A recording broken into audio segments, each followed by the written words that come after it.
ব্যাপারে আল্লাহ নবীজিকে যখন প্রশ্ন করেছেন, ইয়া রাসূলুল্লাহ মাতা সাআ, কিয়ামত কখন হবে? আল্লাহ নবীজি বলে, মা আদাত্তা লাহা। ও সাহাবী, কি প্রস্তুত করেছো কিয়ামতের জন্য? কিয়ামতের খবর নাও। সাহাবী বলে, মা আদাত্তু লাহা, আমি কিছুই করতে পারি নাই। আল্লাহ নবীজি কয়, কিছুই করতে পারো নাই কেন? অন্য রিওয়ায়াতে আসছে, তিনি বলেছেন, নামাজ পড়েছি, কবুল হয়েছে কিনা জানি না, রোজা রেখেছি, কবুল হয়েছে কিনা জানি না, আরো ইবাদত করেছি, কবুল হয়েছে কিনা জানি না। ইয়া রাসূলুল্লাহ, একটা বিষয় জানি, ইন্নী আহবাবতুকা, নিশ্চয় আমি আপনার রাসূলকে ভালোবাসি, আমি আপনার রাসূলকে ভালোবাসি। নামাজ রোজার কথা আমি জানি না, আমি পড়ি, আদায় করি, কিছুই জানি না। ইয়া রাসূলুল্লাহ, অন্তর দিয়ে আপনার রাসূলকে ভালোবাসি। আল্লাহর নবী বলেন, বুখারী মুসলিমের হাদিস, আল মারউ মা মান আহবাবতা, তুমি যাকে ভালোবাসছো তার সাথে তোমার হাসর নাসর হবে, তার সাথে তোমার হাসর নাসর হবে। অতএব এটাই হচ্ছে ঈমানের মানদণ্ড, এটাই হচ্ছে জান্নাতের গ্যারান্টি, এটা হচ্ছে জাহান্নাম থেকে বাঁচার গ্যারান্টি। আর পৃথিবীর মধ্যে কোনো গ্যারান্টি নেই। নবীর মুহাব্বতই হচ্ছে একমাত্র জান্নাতের গ্যারান্টি, জাহান্নাম থেকে বাঁচার গ্যারান্টি। ঠিক কিনা বলো? সৈয়দ সাইফুল ইসলাম, আল্লাহ তাকে কবুল করুক, আমিন।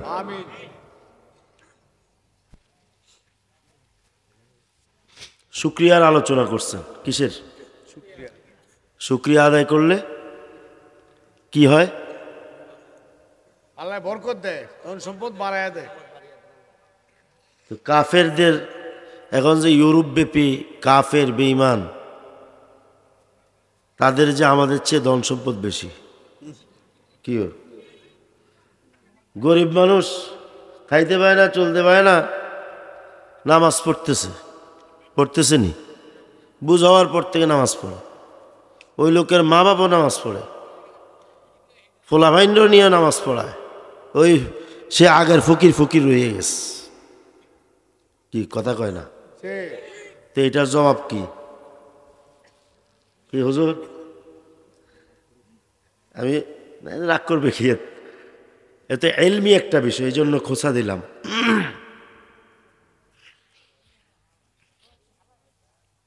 আপনার কোরআনে কারিমে সূরা কাহাফ, যেখানে 7 জন আল্লাহর ওলির কথা বর্ণনা আছে, ওই সূরার শেষে আছে,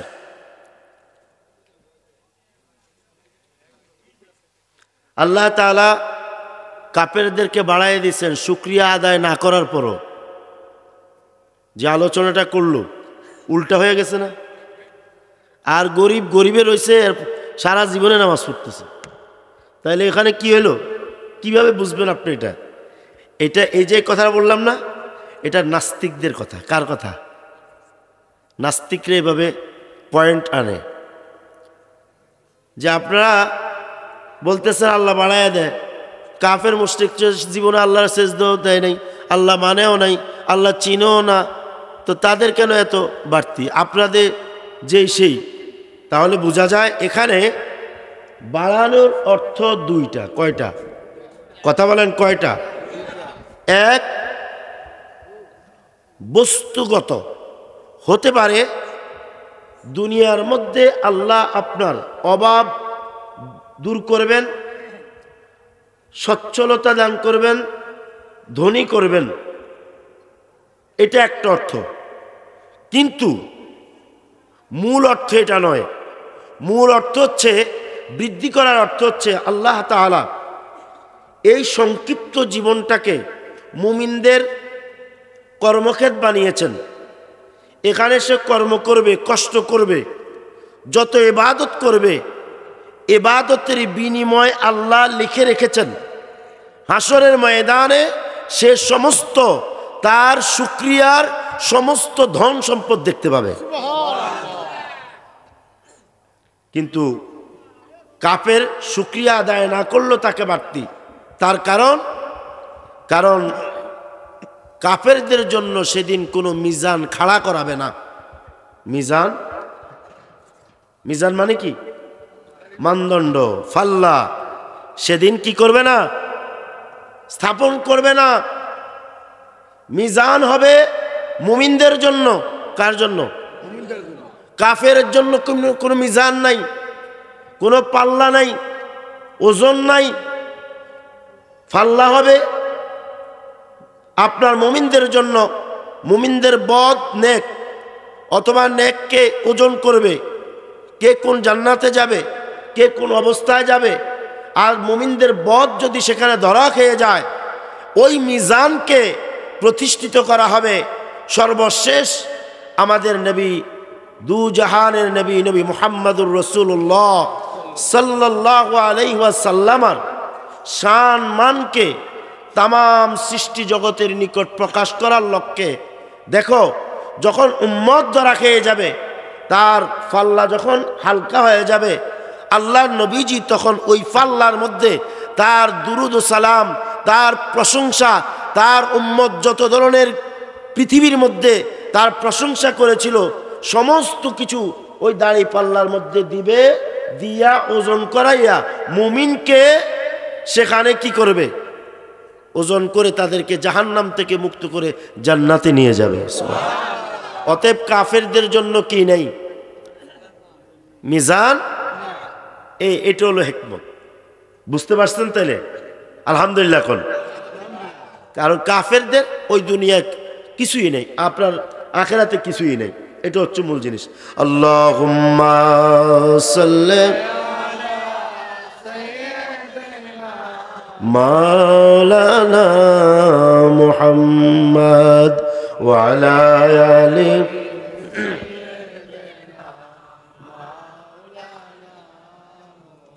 আর জোরে আল্লাহুম্মা সাল্লি আলা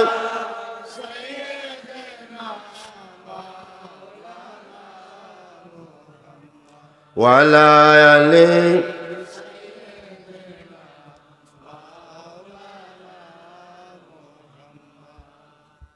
আমরা যে দুরূদ শরীফ পড়ছি, এই দুরূদ শরীফ এর মর্যাদা কেমন? এই দুরূদ শরীফের মর্যাদা হচ্ছে আল্লাহ তাআলা নিজে কোনো ধরনের আমল করে না। করে? কথা বলে না? করে?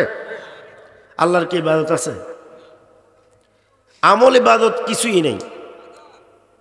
আল্লাহ তাআলার বান্দারা তার আমল ইবাদত করে করে আল্লাহ থেকে তারা এটার প্রতিদান চায়, যা যা চায়। কিন্তু আল্লাহ সুবহানাহু ওয়া তাআলা নিজের জন্য একটা কাজ বাধ্য করে নিয়েছেন, সেটা হচ্ছে নবী পাকের উপর দুরুদ এবং সালাম পাঠ। বলেন না সুবহানাল্লাহ। আল কাউলুল বাদি ফিস সালাতি ওয়াস সালামি আলা হাবিবিশ শাফিঈ কিতাবের মধ্যে প্রশ্ন করা হয়েছে। ইমাম সাখাবী প্রশ্নটা এনেছেন, জবাবও দিয়েছেন। প্রশ্ন হচ্ছে, আদম আলাইহিস সালামকে সমস্ত ফেরেশতারা সিজদা করেছে, কি করেছে? কথা ঠিক কিনা বলেন? উসজুদু লি আদম, তোমরা আদমকে সিজদা করো। কি করো? সিজদাটা হচ্ছে সবচেয়ে সম্মানের একটা মাধ্যম। আদম নবীকে সিজদা করা হলো। আর তাহলে এখানে আল্লাহ কি আদম নবীকে বেশি সম্মান দেখাইছেন ফেরেশতাদের সিজদার মাধ্যমে, না কোনো আমাদের নবীকে বেশি সম্মান করেছেন? কিভাবে করেছেন? ইমামগণ বলেছেন, আদম নবীকে সিজদা শুধু সৃষ্টি করেছে। কে করেছে? সৃষ্টির মধ্যে ফেরেশতারা কারা? একদল ফেরেশতারা, তারা সৃষ্টি, তারা সৃষ্টিরা আদম নবীকে সিজদা দিয়ে সম্মান দিয়েছেন, উনি পেয়েছেন, সম্মানিত করেছেন। কিন্তু আল্লাহ সেই সিজদায় কি হয় নাই? শরীক হয়েছে? আল্লাহ কি সিজদা দিছে? কিন্তু আল্লাহ নবীজিকে আল্লাহ তাআলা এমন একটা সম্মান দিলেন, এমন একটা উপটৌকন আল্লাহ নবীকে আল্লাহ তাআলা দিয়েছেন, যেটা ফেরেশতারাও শরীক আছে, সৃষ্টিও শরীক আছে, আল্লাহ নিজেও ওই কাজে শরীক আছেন। দলিল, ইন্নাল্লাহা ওয়া মালাইকাতাহু ইউসাল্লুনা আলান নবী। নিশ্চয়ই আল্লাহ এবং তার ফেরেশতারা, এবং কয় দল? আল্লাহ এবং ফেরেশতা। খুব খেয়াল করুন কি করে? ইউসাল্লুনা আলান নবী, নবীজির উপরে সালাত পড়ে। কি পড়ে? আল্লাহ এবং সৃষ্টি স্রষ্টা মিলে, সুবহানাল্লাহ কয় না? আর আদমকে সেজদা দিছে কে? শুধু মালাইকা। ঠিক কিনা বলেন? এরপর আল্লাহ তাআলা তামাম মুমিনদেরকে এই কাজে শামিল করেছেন। ইয়া আইয়ুহাল্লাযীনা আমানু সাল্লু আলাইহি ওয়া সাল্লিমু তাসলিমা। আল্লাহ ফেরেশতা এবং নিজেদেরকে তো নিজে এই কাজটা করেছেন, কিন্তু তার সাথে সাথে মুমিনদেরকেও শামিল করেছেন। এই জন্য ইমামগণ একমত যে সেজদার চাইতো, সেজদা দিয়ে আদমকে যে সম্মান করা হয়েছে তার চাইতো বেশি সম্মান করা হয়েছে দুরুদ ও সালাম দিয়ে। কারণ যেই কাজটা স্রষ্টা এবং সৃষ্টি একত্রে করেছে।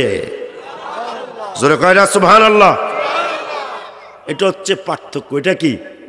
অন্য নবীদের সাথে আমার নবীর কি পার্থক্য? মাসালা আগে আমাদের সাইফুল যেমন বারবার বলেছে মুসা আলাইহিস সালাতু ওয়াস সালাম, বলে নাই? মুসা আলাইহিস সালাতু ওয়াস সালাম, এটা বলা মাকরুহ। এটা বলা কি? অন্য নবীদের ক্ষেত্রে শুধু সালাম, শুধু কি? মুসা আলাইহিস সালাম, ঈসা আলাইহিস সালাম, কথা বুঝছেন তো? আদম, কথা বলে না, আলাইহিস সালাতু সালাম না, সালাত সালাম না। খুব খেয়াল করতে হবে। ঈসা আলাইহিস সালাম যদি কখনো এভাবে বলা হয় ঈসা আলা নাবিয়্যিনা আলাইহিস সালাতু ওয়াস সালাম, তখন ঠিক আছে। মানে কি? যে ঈসা এবং আমাদের নবীর উপরে সালাত এবং সালাম, এটা ঠিক আছে। এটাকে বলে তাবেঈ, একটার সাথে আরেকটার অনুসরণে। নবী আছেন বিধায় এখানে দুইটা যোগ হয়েছে। কিন্তু যদি কোনো অন্য নবীকে স্বতন্ত্র নাম নিয়ে বলা হয় তখন আলাইহিস সালাতু ওয়াস সালাম নয়, তখন শুধু হবে আলাইহিস সালাম। আলাইহিস সালাত যোগ করলে এখানে মাকরুহ হবে। মাকরুহ মানে অপছন্দ। কারণ আল্লাহ তাআলা শুধুই সালাত এবং সালাম যোগে একত্রিতভাবে এই বিধান আমাদের নবীর জন্য দিয়ে অন্য নবীদের থেকে আমার নবীকে আলাদা করে দিয়েছেন।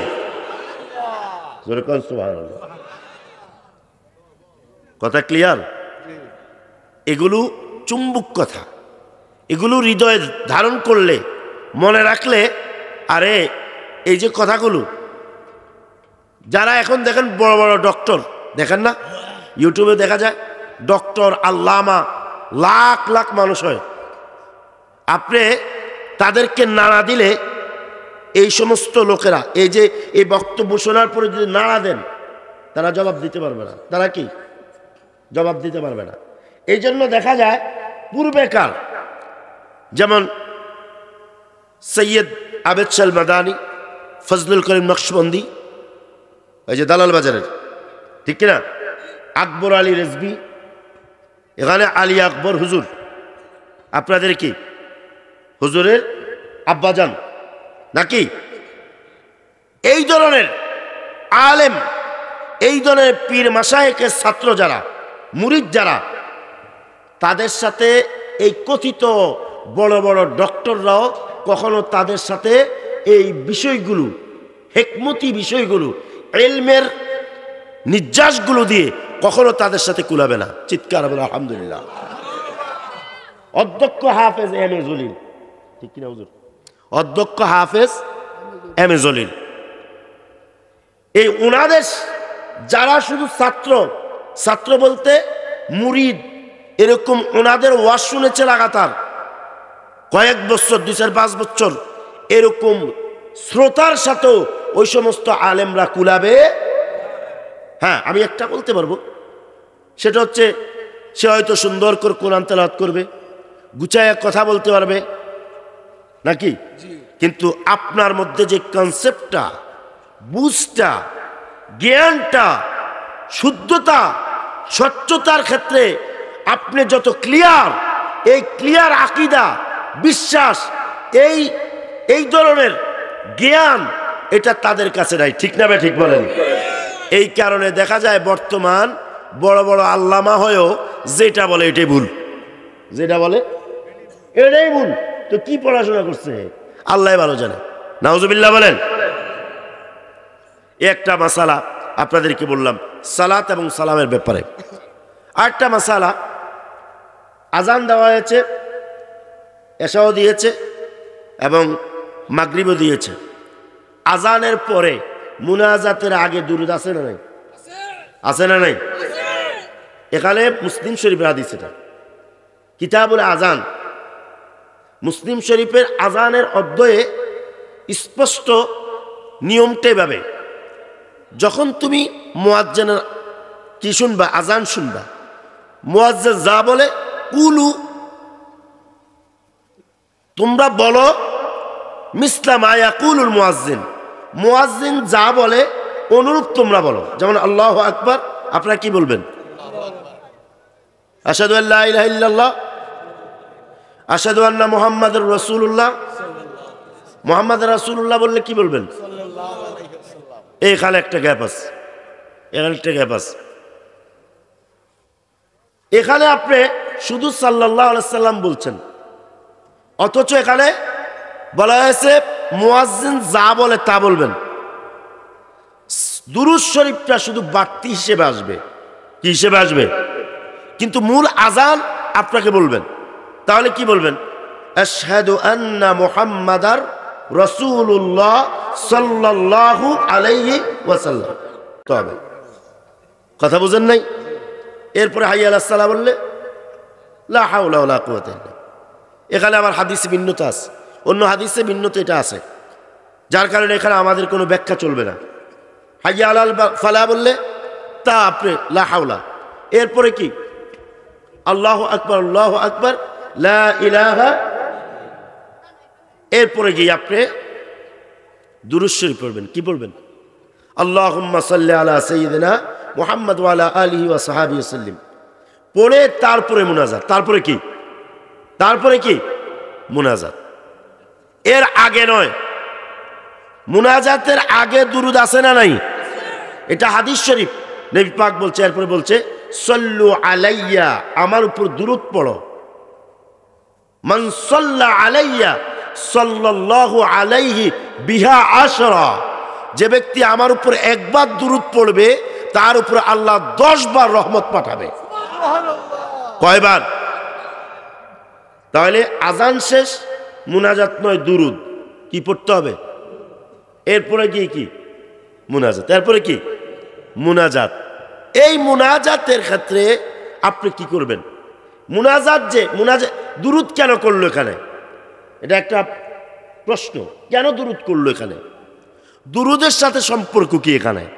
মূলত দুরূদ আনার একটা হিকমত হচ্ছে, যেই মুনাজাত আমাদেরকে শিখিয়েছেন, এই মুনাজাতে এমন একটা ফরিয়াদ, এমন একটা বিষয় আল্লাহর কাছে চাওয়া হয়, যেই চাওয়াটা আল্লাহর নবীজি নিজে বলেছেন যে জান্নাতের একটা স্থান, এটার নাম হচ্ছে আল ওয়াসিলা। এটার নাম কি? কথা বলে না। আল্লাহুম্মা রাব্বা হাদি ইদ-দাওয়াতি তাম্মা ওয়াস সালাতিল আতি সাইয়্যিদানা মুহাম্মাদানিল ওয়াসিলা। আমি কিন্তু সাইয়্যিদানা বলছি, হাদিসে কিন্তু সাইয়্যিদানা নাই। হাদিসে কি আসছে? আতি মুহাম্মাদা। তা আপনি বললেন হুজুর আপনি বাড়াইলেন কেন? কেন বাড়াইলেন? মূলত সাইয়্যিদ, নবীজির আগে সাইয়্যিদ ব্যবহার করা এটা মুস্তাহাব। এটা কি? এটা কি মুস্তাহাব? কি আপনার অসুবিধা হচ্ছে? এখন আপনার আতি সাইয়্যিদানা মুহাম্মাদানিল ওয়াসিলা, এই যে ওয়াসিলা, আল্লাহ নবীজি বলেন তোমরা দোয়া করো যে হে আল্লাহ, অর্থটা কি সংক্ষিপ্ত, আমরা পুরো অর্থ বলছি না। হে আল্লাহ, তুমি মুহাম্মদ সাল্লাল্লাহু আলাইহি সাল্লামকে আল ওয়াসিলা দান করো। কি দান করো? এ ওয়াসিলাটা কি? ওয়াসিলা অর্থ মাধ্যম, ওয়াসিলা অর্থ কি? মাধ্যম। ওয়াসিলা অর্থ কি? মাধ্যম, উপলক্ষ। কোনো কিছুর মধ্যে পুষতে যে মাধ্যম লাগে এটা ওয়াসিলা। কিন্তু এখানে ওয়াসিলাটা কি? আল্লাহর নবীজি বলেন এখানে ওয়াসিলা হচ্ছে ফাইন্নাহা মানজিলা, এটা হচ্ছে একটা জায়গা, একটা স্থান, অথবা একটা মর্যাদা, অথবা একটা মর্যাদা, যেই মর্যাদাটা জান্নাতের মধ্যে দেওয়া হবে। ওই মর্যাদার জন্য সমস্ত নবীরাই আল্লাহর কাছে ফরিয়াদ করেছেন, আমি রসুল চাই ওয়াসিলা নামক ওই মর্যাদাটা আমার যেন হয়, আমি যেন পাই। আর আমি পাইলে তোমাদের লাভ কি? আমি পাইলে তোমাদের লাভ হচ্ছে সেটার অংশীদার তোমরাও হবে। আর দুরুদ আনছেন কেন? দুরুদ আনার কারণ হচ্ছে এই ওয়াসিলাটা যেন আল্লাহর দরবারে দ্রুত কবুল হয়ে যায়। জোরে কয় না সুবহানাল্লাহ। তাহলে কি দুরুদের মর্যাদা আরেকটা পাইলাম কি? সরাসরি দুরুদ শরীফ আগে এবং পরে পড়লে আপনার দোয়া কি হয়? জোরে বলেন কি হয়? কবুল হয়ে যায়। কথা বুঝছেন তো? আপনারা দেখবেন এখন মসজিদে মসজিদে লেখা আছে কি আল্লাহুম্মা ইফতাহ লি আবওয়াবা, শুধু এই দোয়াটা লেখা আছে। এখানে কয়টা সুন্নতকে খেয়ানত করা হয়েছে জেনে শুনে? আলেমরা করেছে এটা। এখানে আছে শুরুতে আপনি ঢুকতে আউযুবিল্লাহ পড়বেন। কি পড়বেন? তা আউযুবিল্লাহ পড়া নাকি? 2 নম্বর সুন্নত কি? বিসমিল্লাহ পড়া। 2 নম্বর সুন্নত কি? কথা বলেন কি? 3 নম্বর কি? দুরূদ শরীফ পড়া। মাশাআল্লাহ। 3 নম্বর কি? দুরূদ শরীফ পড়া। 4 নম্বর দোয়া করা। 5 নম্বর ডাইন পায়ে ঢোকা। 6 নম্বর আপনি মসজিদে ঢুকতে ইতিকাফের নিয়তে ঢোকা। কিসের নিয়তে? এখন আপনি প্রত্যেকটা মসজিদের মধ্যে কি আছে? আল্লাহুম্মা ইফতাহ লি আবওয়াবা রাহমাতিকা। এখন এই কথাই শুধু যথেষ্ট মনে করছে। আগে যে দুরূদ শরীফ আছে, আউযুবিল্লাহ বিসমিল্লাহ তো এমনিতে আছে, কিন্তু দুরূদ শরীফটা কেন বাদ দেওয়া হলো? কেন বাদ দেওয়া হলো বলেন? হ্যাঁ, অথচ এই দুরূদ শরীফ নবী পাকের হাদিস দ্বারা প্রমাণিত। আউযু বিল্লাহি মিনাশ শাইতানির রাজীম ওয়া বিসুলতানিহিল কাদীম বিসমিল্লাহি আসসালাতু ওয়াসসালামু আলা রাসূলিল্লাহ আল্লাহুম্মা ইফতাহ লি আবওয়াবা রাহমাতিকা। কথা বুঝেন না? এগুলো বাদ দিল কেন? এগুলো অন্য কিছু নয়, একমাত্র এগুলো সুন্নি মুসলমানরাই এই পরিপূর্ণ সুন্নতের আমলটা করে। যেরকম সুবহানাল্লাহ।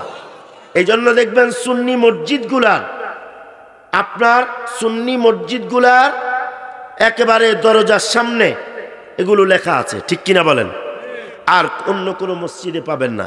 এখন তো একদল বাইর হয়েছে, আল্লাহ এক পাশে মোহাম্মদ এক পাশে, এটা শিরক। মোহাম্মদ উঠিয়ে দেওয়া হচ্ছে, নাউজুবিল্লাহ বলেন। এদের নাম তাওহীদবাদী। এদের নাম কি? কথা বলে না, তাওহীদবাদী। অথচ আপনি কি জানেন তাওহীদ শুধু লা ইলাহা ইল্লাল্লাহ। শুধু কি? যদি আপনি শুধু লা ইলাহা ইল্লাল্লাহ তাওহীদবাদী বলেন, তাহলে আপনার সাথে কাদিয়ানির সাথে কোনো পার্থক্য নেই। কথা বলে না, কথা বলে না। কাদিয়ানির সাথে আপনার সাথে কোনো পার্থক্য নাই। শুধু লা ইলাহা ইল্লাল্লাহ বললে, কি বললে? লা ইলাহা ইল্লাল্লাহ বললে কি কাদিয়ানির সাথে আপনার সাথে কোনো কি অসুবিধা হচ্ছে আপনার? আমি খুব অসুস্থ, কিন্তু কোনো পার্থক্য নাই, কারণ তারা ওই তাওহীদবাদী। তাহলে তাদের সমস্যা কোথায়? কাদিয়ানিরা কি মুসলমান? বলেন, মুসলমান ইমানদার তো তারা তো লা ইলাহা ইল্লাল্লাহ স্বীকার করে। তাওহীদবাদী। তারা কি?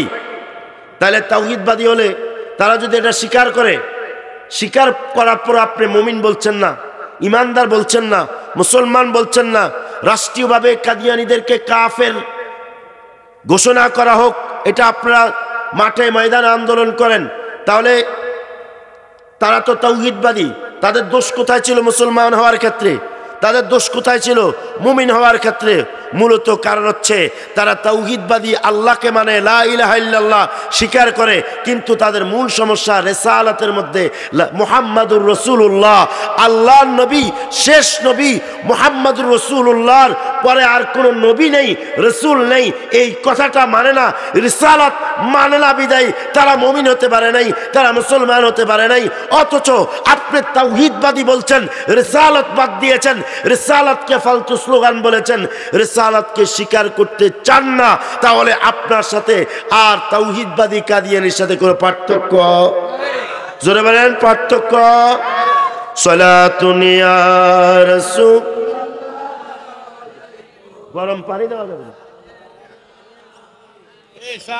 আলাইকুম সালাতুন ইয়া,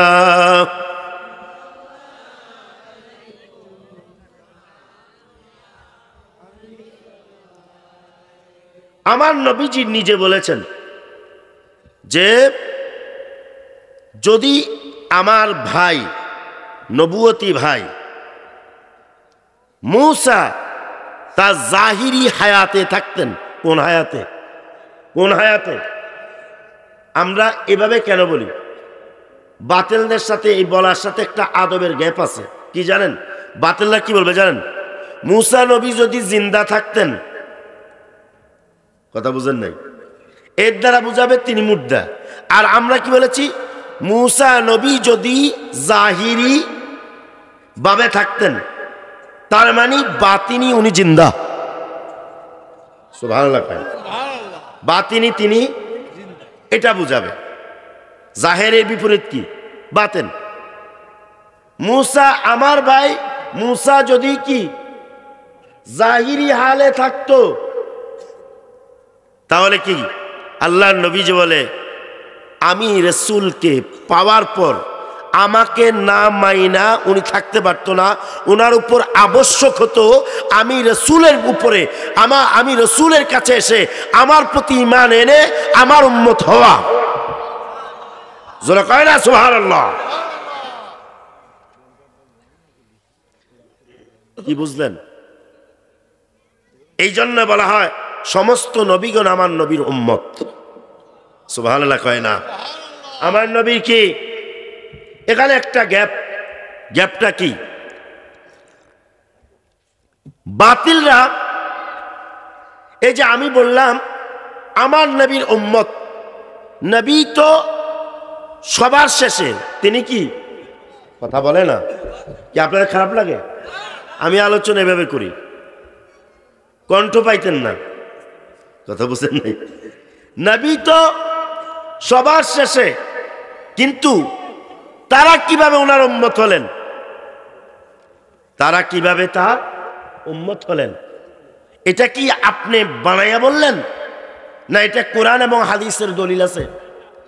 আল্লাহর নবীজি সাল্লাল্লাহু আলাইহি ওয়াসাল্লাম যে সমস্ত নবীদের নবী, এটার প্রমাণ কোরআনে কারীমে সূরা আলে ইমরানে আল্লাহ পাক বলছেন ওয়াইদ আখাযাল্লাহু মিসাকান নাবিয়্যিন লামা আতাইতুকুম মিন কিতাবিন ওয়া হিকমা সুম্মা জাআকুম রাসূলুম মুসাদ্দিকুল লিমা মাআকুম লাতু'মিনুন্না বিহি ওয়া লাতানসুরুন্নাহ। বলেন সুবহানাল্লাহ। রূহের জগতে আল্লাহ দুইটা মাহফিল করছে। কয়টা মাহফিল? মাহফিল মানে হলো একত্রিত হওয়ার জায়গা।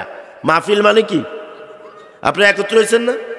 আল্লাহ দুইটা মাহফিল সাজাইছে রুহের জগতে। একটা মাহফিল খাস খুসুসি, আর একটা হচ্ছে আম। খাস মাহফিলের শ্রোতা মেহমান ছিল স্বয়ং সমস্ত নবীগণ, সমস্ত। আর আম সাধারণ যে মাহফিল ছিল, ওই মাহফিলের শ্রোতা ছিল নবীগণ, মুমিনগণ, ওয়ালিগণ, কাফের মুশরিক সহ সমস্ত রুহগুলো, সমস্ত লোকেরা ওই সাধারণ মাহফিলের আলোচ্য বিষয় ছিল। কি ছিল? কি ছিল আলোচ্য বিষয়? আজকে আমার আলোচ্য বিষয় হুজুর দিচ্ছেন রেসালাত। আমারে আসতে বলছেন, আপনি রেসালাত নিয়ে আলোচনা করেন। কি নিয়ে? তো আলোচ্য বিষয় ছিল তাওহীদ। কথা বলে না। আলোচ্য বিষয় কি ছিল? সেখানকার শ্রোতাকে নবীরও ছিল, ওলিরাও ছিল, মুমিনরাও ছিল, কাফের মুশরিকরাও। কথা বলে না। সেখানকার সাবজেক্ট কি ছিল? তাওহীদ। সাবজেক্ট কি ছিল? তাওহীদ রুবুবিয়্যাত। সেখানে আল্লাহ প্রশ্ন রেখেছেন, আলাস্তু বিরাব্বিকুম, আমি কি তোমাদের রব নই? সুবহানাল্লাহ। কয় না, আমি কি তোমাদের রব না? তারা সবাই কি বলে জানেন? সব আদম সন্তানরা ক্বালু বালা, হ্যাঁ আপনি আমাদের রব। তাহলে জন্মের পরে সন্তান যখন বুঝ হয়, বাবাকে দেখছে মন্দিরে যায়। কোথায় যায়? এই কারণে সে মন্দির চলে যায়। বাবাকে দেখছে মসজিদে যায়, এই কারণে সন্তান কোথায় যায়? এটা হাদিস শরীফ পড়ছে। কিন্তু তার মূল ফিতরি মানে কি? তার মৌলিকত্ব যেটা, এটা একটার ক্ষেত্রে তার সঠিক, সেটা হচ্ছে রুহের জগতে সে রবকে স্বীকার করে এসেছে। কিন্তু এখানে পরিবেশের কারণে হয় খ্রিস্টান, নয় ইহুদি, হিন্দু, নয় মুসলিম। ঠিক কিনা বলেন? আবার মুসলমানদের মধ্যেও দল আছে। বাবারা দেখে শিয়া, এ জায়গায় শিয়ার। বাবারা দেখে খারেজি, জায়গায় খারেজি। বাবা নিয়া ভর্তি করা ওহাবি মাদ্রাসায়, ফোলা হয়ে যায় ওহাবি। বাবা নিয়া সুন্নি মাদ্রাসা ভর্তি করা, ফোলা হয়ে যায় সুন্নি। ঠিক না বেঠিক? পরিবেশগত আয়সা তার অবস্থা চেঞ্জ হয়। কি হয়? চেঞ্জ হয়। আল্লাহ তাআলা সেই আলোচ্য বিষয়ের মধ্যে রুবুবিয়্যাত, তিনি যে পালনকর্তা, সেটার স্বীকৃতি তিনি আদায় করেছেন। কি করেছেন? আদায় করেছেন। সবাই ছিল সেখানে, কিন্তু খুসুসি যে মাহফিলটা, সেই মাহফিলের মধ্যে শুধুই নবীগণ ছিল। আল্লাহ তাআলা সূরা আল ইমরানে এখানে বলছেন, ওয়াইদ আখাযাল্লাহু, ওয়াইদ, আপনি স্মরণ করুন। আমার নবীকে বলছেন, আপনি স্মরণ করুন। কোন কথা? আখাযাল্লাহু মিসাকান নাবিয়্যিন, আল্লাহ যখন নবীগণ থেকে ওয়াদা গ্রহণ করেছিলেন। কি গ্রহণ করেছেন? আপনি স্মরণ করুন সেই কথা। তো স্মরণ করা এটা কাকে বলতে পারে? তার মানে আপনিও তো সেখানে ছিলেন, যে নবীগণ থেকে যে আমি আপনার স্বীকৃতি আদায় করেছিলাম, সেদিন তো আপনিও ছিলেন।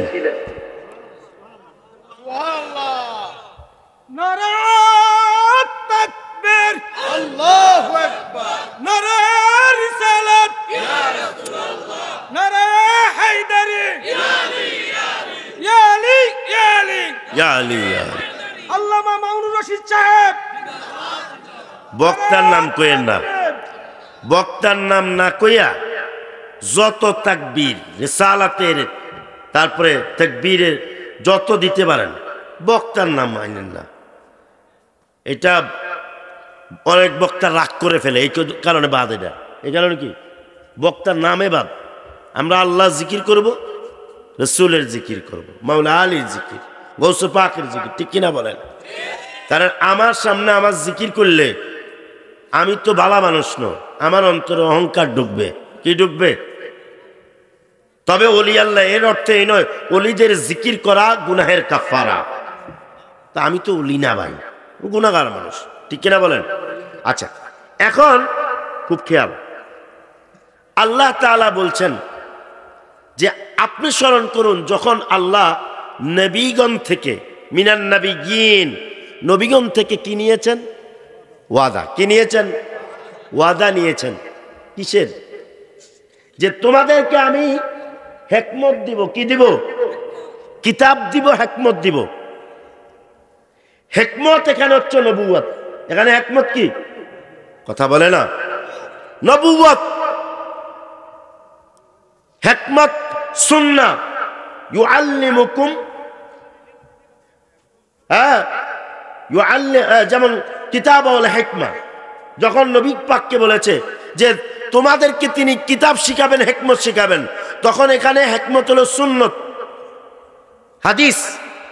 আর এখানে আল্লাহ তাআলা নবীগণকে বলছেন আমি কিতাব দিব, হিকমত দিব। এখানে হিকমত হচ্ছে নবুয়ত। এখানে হিকমত কি? নবুয়ত। নবুয়ত দিব, হিকমত দিব।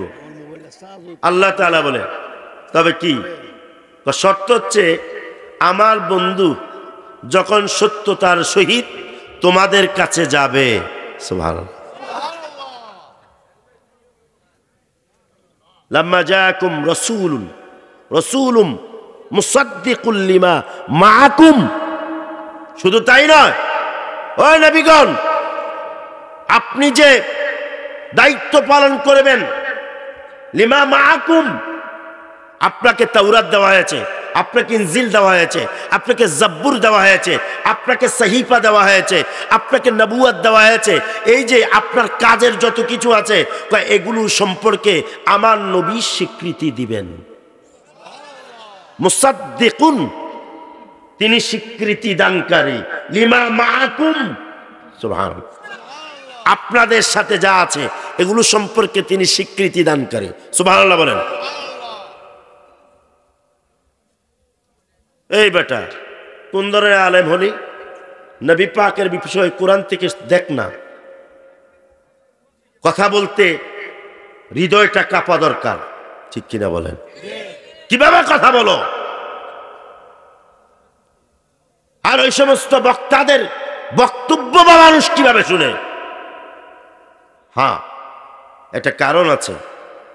আল্লাহ যারে গুমরাহি করে কেউ তারে হেদায়েত করতে, আল্লাহ যারে হেদায়েত করে কেউ তারে গুমরাহি করতে পারে। এইখানেই খেলাটা, এখানেই মূল হিকমতটা। তা আল্লাহ তাআলা কি বলছেন? আমার নবী যখন যাবে কি হিসাবে? মুসাদ্দিকুন, তিনি সত্যায়নকারী, লিমা মাআকুম, আপনাদের সাথে যা আছে সব কিছুর বিষয় কি করবেন? সত্যায়ন করবেন, তিনি সাইন করবেন। তা আপনারা কি করবেন? লা তুমিনুন্না বিহি, তাকিদ এনেছেন, গুরুত্ব দিয়ে বলেছেন, দৃঢ়তার সহিত বলেছেন, লা তুমিনুন্না বিহি, অবশ্যই অবশ্যই আপনারা রাসূলের প্রতি ঈমান আনতে হবে। ঈমান আনতে কাকে বলেছেন? এক আওয়াজে বলেন, কাকে বলেছেন? কি কোন সাধারণ মানুষকে না নবীগণকে? কাকে বলেছেন? কি আনতে হবে? তা আপনি কে? আপনি কে? আমি কে? আমার মতন উম্মত আমার নবীর দরকার নাই, আমার দরকার ওই নবীকে।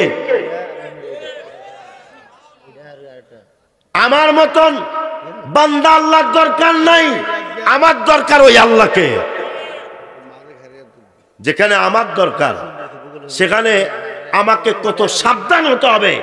যদি এই হইতো যে সৃষ্টি করেছে আল্লাহ, তার বান্দাকে আল্লাহ আল্লাহ আল্লাহর দরকার, বান্দারকে ইবাদত করাবে, আমল করাবে, কারণ আল্লাহ তো কোনো আমলের মুখাপেক্ষী নন, ঠিক কিনা বলেন? কেন? কারণ আল্লাহ মেরাজের রাত্রিতে জানাইয়া দিছে। কি দিছে? কি জানাইছে? সুবহানাল্লাযী আসরা বিআবদিহি, আবদিয়াতের উবুদিয়াতের যে দরজা, তোমরা যে আবদ বান্দা, আমরা কি বান্দা, এই বান্দার উবুদিয়াতের যে দরজাটা, এই দরজাটা সৃষ্টির কেউ পায় নাই। এই উবুদিয়াতের দরজায় মেরাজের রাত্রে আমি আমার বন্ধুকে উবুদিয়াতের দরজায় পৌঁছিয়েছি। যারা তো আপনি আর আমি কিসের আব্দ? আমার দাদা মুর্শিদ কুমিল্লা শাহপুর দরবার শরীফের প্রতিষ্ঠাতা মৌলানা সাইয়্যিদুনা আব্দুস সুবহান আল কাদির রাদিয়াল্লাহু তাআলা তিনি বলেছেন, আমরা হচ্ছি ওয়াসিলায়ে বান্দা, অর্থাৎ নবী মুস্তাফার ওয়াসিলায় আমরা বান্দা হয়েছি। আমরা হাকিকতে বান্দা নই, হাকিকতে বান্দা হচ্ছে সুবহানাল্লাযী আসরা বিআবদিহি বিআবদিহি বিআবদিহি আব্দুন, হাকিকতে আব্দ একজন, তিনি হচ্ছে নবী মুহাম্মদুর রাসূলুল্লাহ। আর আমরা ওই মুহাম্মদুর রাসূলুল্লাহর আবদিয়াতের উসিলায় আমরা বান্দা। আমরা কি বান্দা? তা আপনি যদি ওনার উসিলায় বান্দা হন, এটা নিব না, ওনার উসিলায় বান্দা হন, তাহলে আপনাকে কত সাবধান হতে হবে, ঠিক কিনা বলেন? অথচ আপনি যেমনি ইচ্ছে এমনি বলছেন। ওই যে এক বিয়াদব, তার নাম আমি আনতে মুখে আনবো না, এটা বাদাইম্মা, নিজেকে বলে হাদিসের বিষয়ে যে নবী পাক সাল্লাল্লাহু আলাইহি সাল্লাম প্রস্রাব করেছেন, ওনার প্রস্রাব মোবারক দাঁড়িয়েছিল, এই সংক্রান্ত বলতে গিয়ে সে বলতেছে হাদিসের ভাষ্য হচ্ছে একটা জায়গায়, মানে স্তূপাকৃত যেখানে ব্যবহার হয় না এরকম একটা জায়গায় নবী পাক গেলেন, সেখানে গিয়ে তিনি প্রস্রাব মোবারক করেছেন। কি মোবারক করেছেন? এখানে তাদের সাথে আমাদের একটা গ্যাপ আছে আকীদায়, তাজিমে, সম্মানে। সেটা কি? প্রস্রাব মুবারক আর প্রস্রাব, ঠিক কিনা বলেন? নবী পাক তিনি ওনার কি প্রস্রাব বলবেন না মুবারক বলবেন? পায়খানা বলবেন না মুবারক বলবেন? ওনার পায়খানায় কি এটা দুনিয়ার কোনো পায়খানার মতো ছিল? ওনার প্রস্রাব কি দুনিয়ার কোনো প্রস্রাবের মতো ছিল? ওনার রক্ত মুবারক কি দুনিয়ার কোনো রক্তের মতো ছিল? ওনার রক্ত পান করে জান্নাতের শুভ সংবাদ, ওনার প্রস্রাব পান করে জান্নাতের শুভ সংবাদ। ওনার পায়খানা মুবারক করার পরে সাইয়্যিদাতুনা আয়েশা সিদ্দিকা রাদিয়াল্লাহু তাআলা আনহা বলে, ইয়া রাসূলুল্লাহ, আমি তো আপনার পায়খানা মুবারক পরীক্ষা করতে গিয়েছি যে আপনার পায়খানার অবস্থা ধরন দেখব, কিন্তু ঢুকলাম, আপনি পায়খানা করে বের হয়েছেন, ঢুকলাম কিন্তু দেখলাম সেখানে সুঘ্রাণ আর সুঘ্রাণ। কেন ইয়া রাসূলুল্লাহ, আপনি কি পায়খানা করেন নাই? কহা করেছি। কোথায়? সেখানে যে সুগন্ধ সুঘ্রাণ পাচ্ছি। আল্লাহর নবীজি বলে, ও আয়েশা, কোথায় পাবে? আল্লাহ তো আমাকে রহমতুল্লিল আলামিন করে সৃষ্টি করেছেন এই জমিনের জন্য, আমি নবী যা ত্যাগ করি এটা তাদের জন্যই রহমত। এটা তাদের জন্য কি? তাদের জন্য কি? এই হাদিস কেনা আপনার আশফা বিতারিফি হুকুকিল মুস্তাফা কিতাবের মধ্যে ইমাম আল্লামা কাজী আয়াদ আল মালিকি তিনি সেখানে উল্লেখ করেছেন মা আয়েশা সিদ্দিকা রাদিয়াল্লাহু তাআলা আনহা থেকে। তাহলে আপনারা এবার বলুন, আল্লাহর নবীজি পায়খানা প্রস্রাব কি রহমত কিনা? জোরে বলেন, রহমত কিনা? তাহলে স্পষ্ট বোঝা যায় তাদের সাথে আমাদের এখানে আদব তাজিমের ক্ষেত্রে একটা গ্যাপ আছে না নাই? এটাই বুঝে নেবেন ইমান কোথায় আর বেঈমানি কোথায়, ঠিক কিনা বলেন? ওই বেয়াদব বলছে আল্লাহর নবীজি নাকি যাত্রাবাড়ির টাঙ্কির মধ্যে গিয়ে দাঁড়িয়ে পেশাব করেছেন। নাউজুবিল্লাহ বলেন। এই জন্য ওই লোকটা কাফের মুরতাদ হয়ে গেছে। ওই লোকটা কি হয়ে গেছে? কাফের মুরতাদ হয়েছে।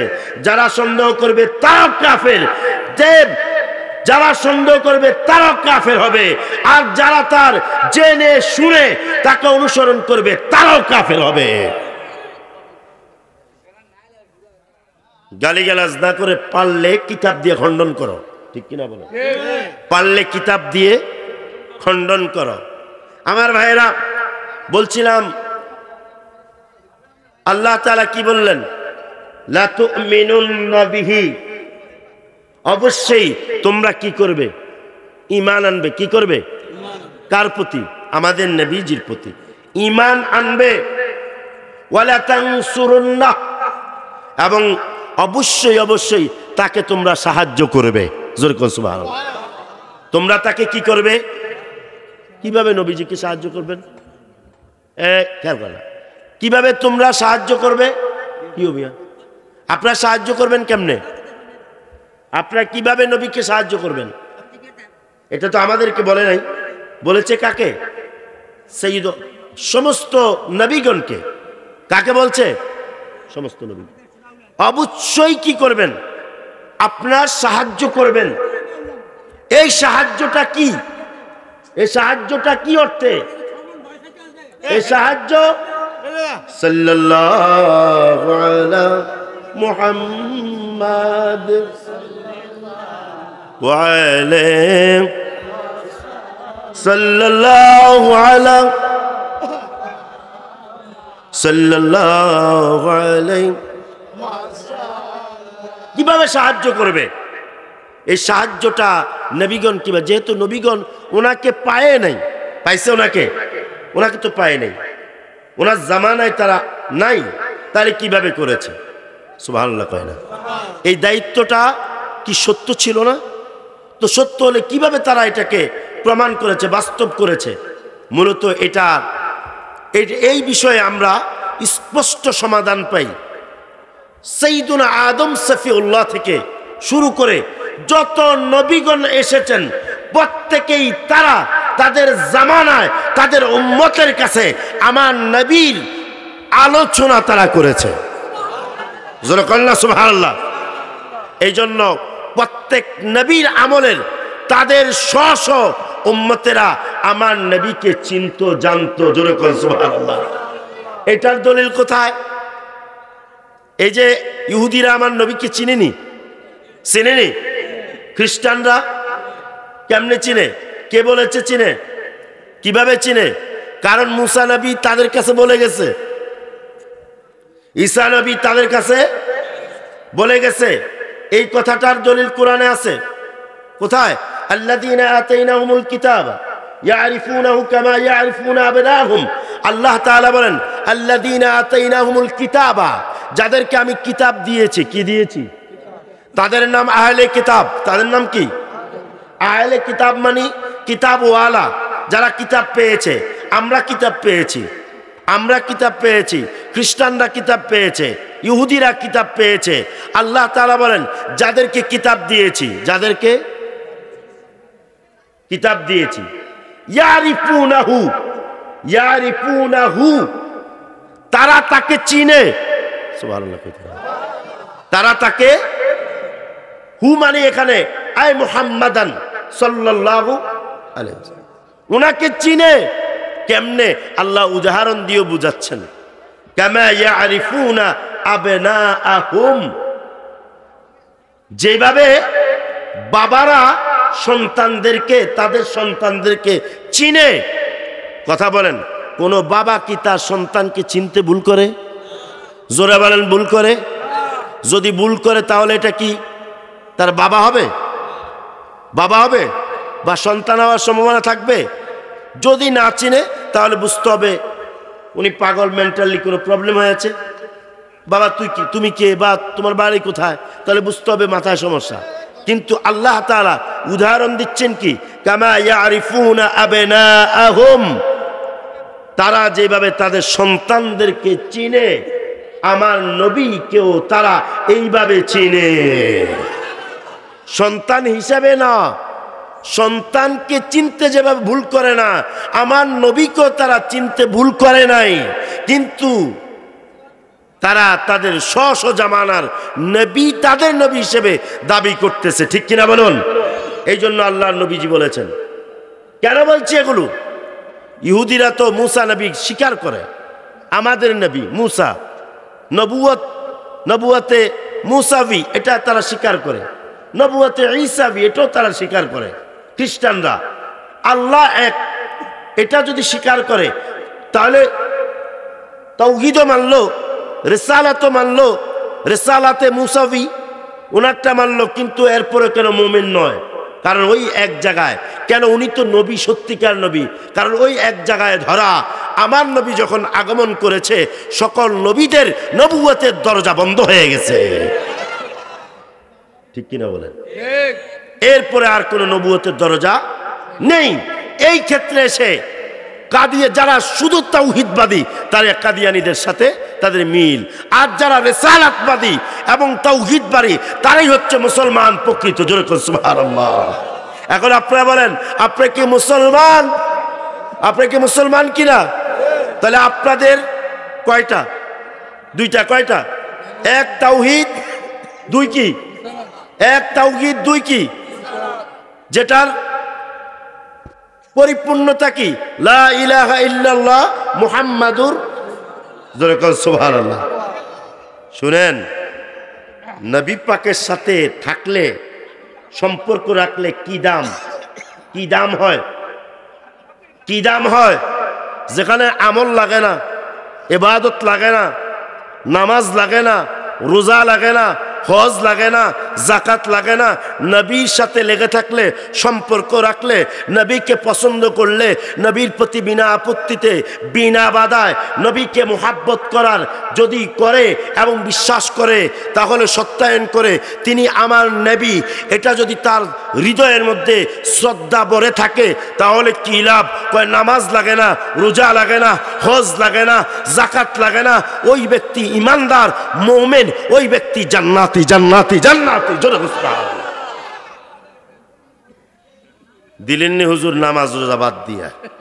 ঠিক, আমরা কি বাদের পক্ষে না, বুঝাচ্ছি, এটা বিষয়টা আলাদা, বুঝাচ্ছি। তবে একটা মজার বিষয় আছে, আমাদের নামাজ রোজা লাগবে কি লাগবে না? লাগবে।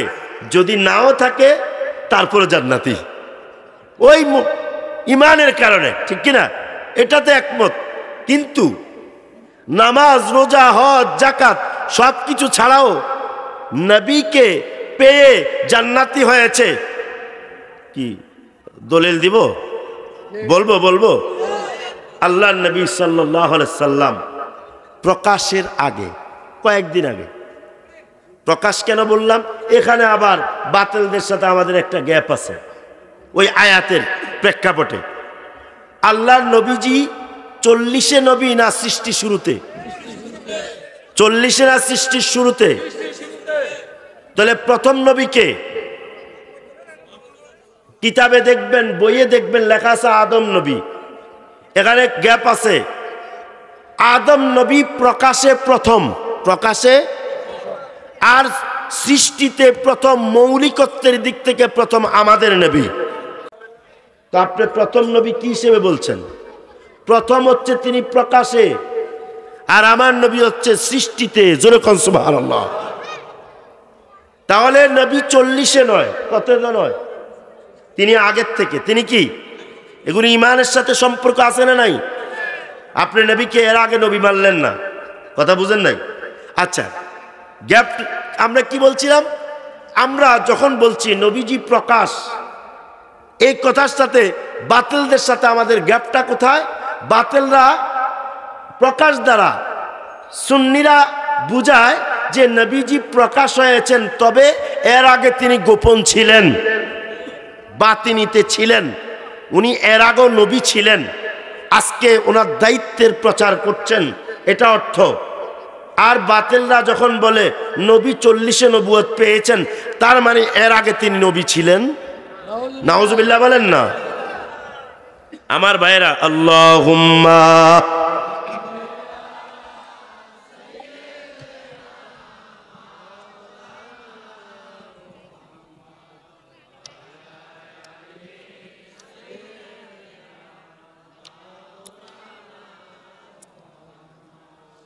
আমার নবী সাল্লাল্লাহু আলাইহি ওয়াসাল্লাম উনি প্রকাশ হওয়ার কিছুদিন আগে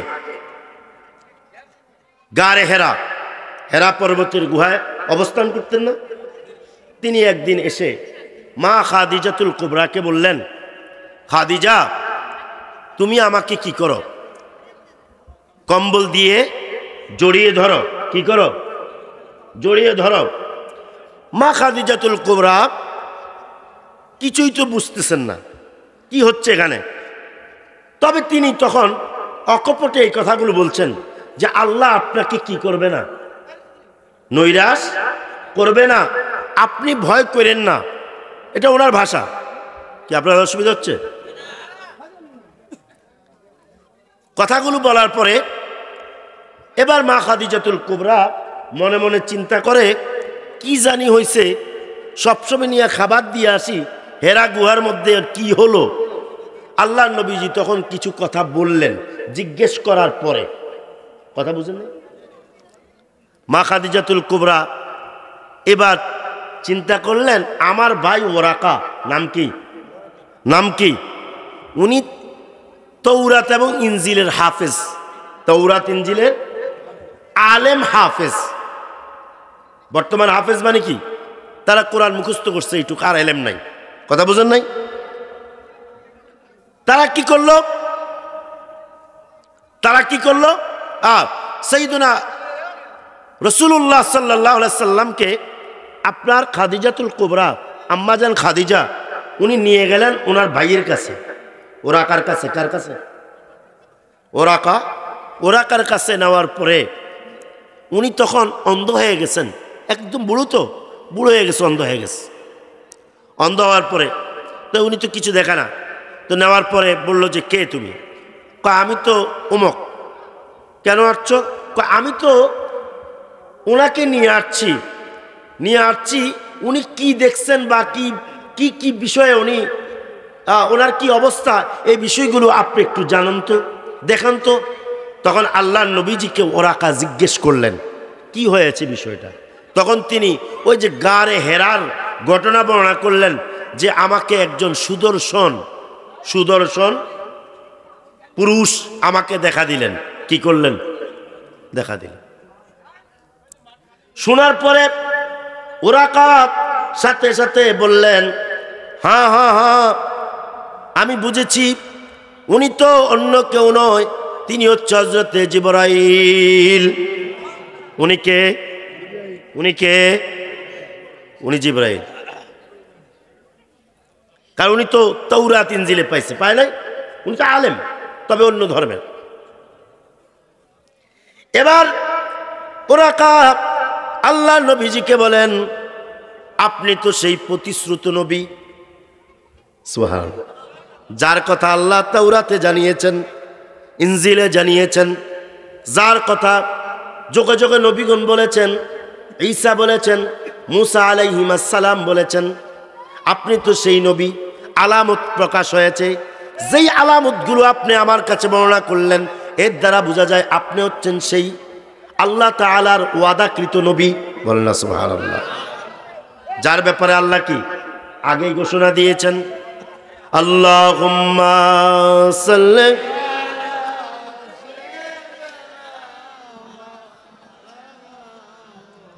ওয়া আলা আলি।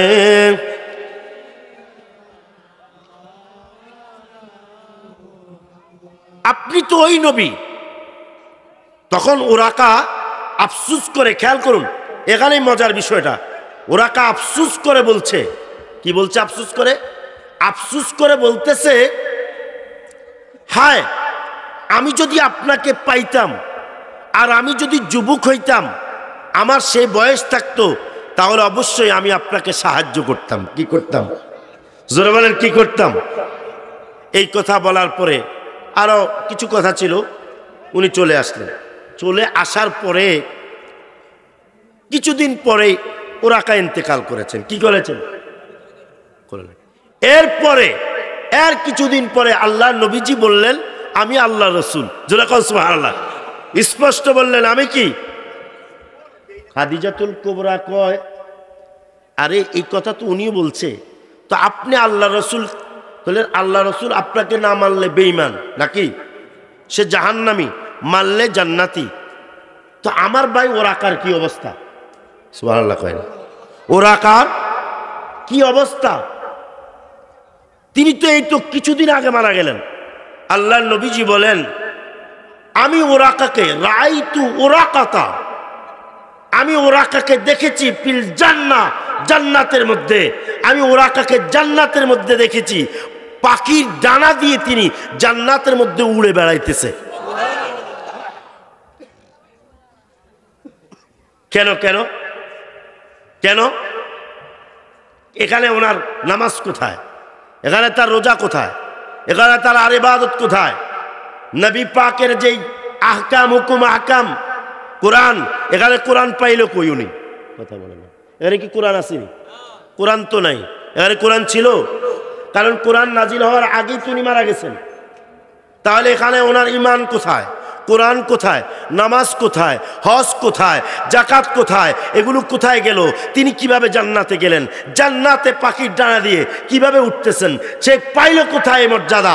তার কারণ হচ্ছে ওই যে তিনি বলেছেন, হ্যাঁ হ্যাঁ আপনি তো সেই প্রতিশ্রুত নবী যার ব্যাপারে আল্লাহ তাওরাতে বলেছে, ইনজিলে বলেছে, যার ব্যাপারে সমস্ত নবীগণ যুগে যুগে বলে গেছেন, আপনি তো সেই সত্য নবী।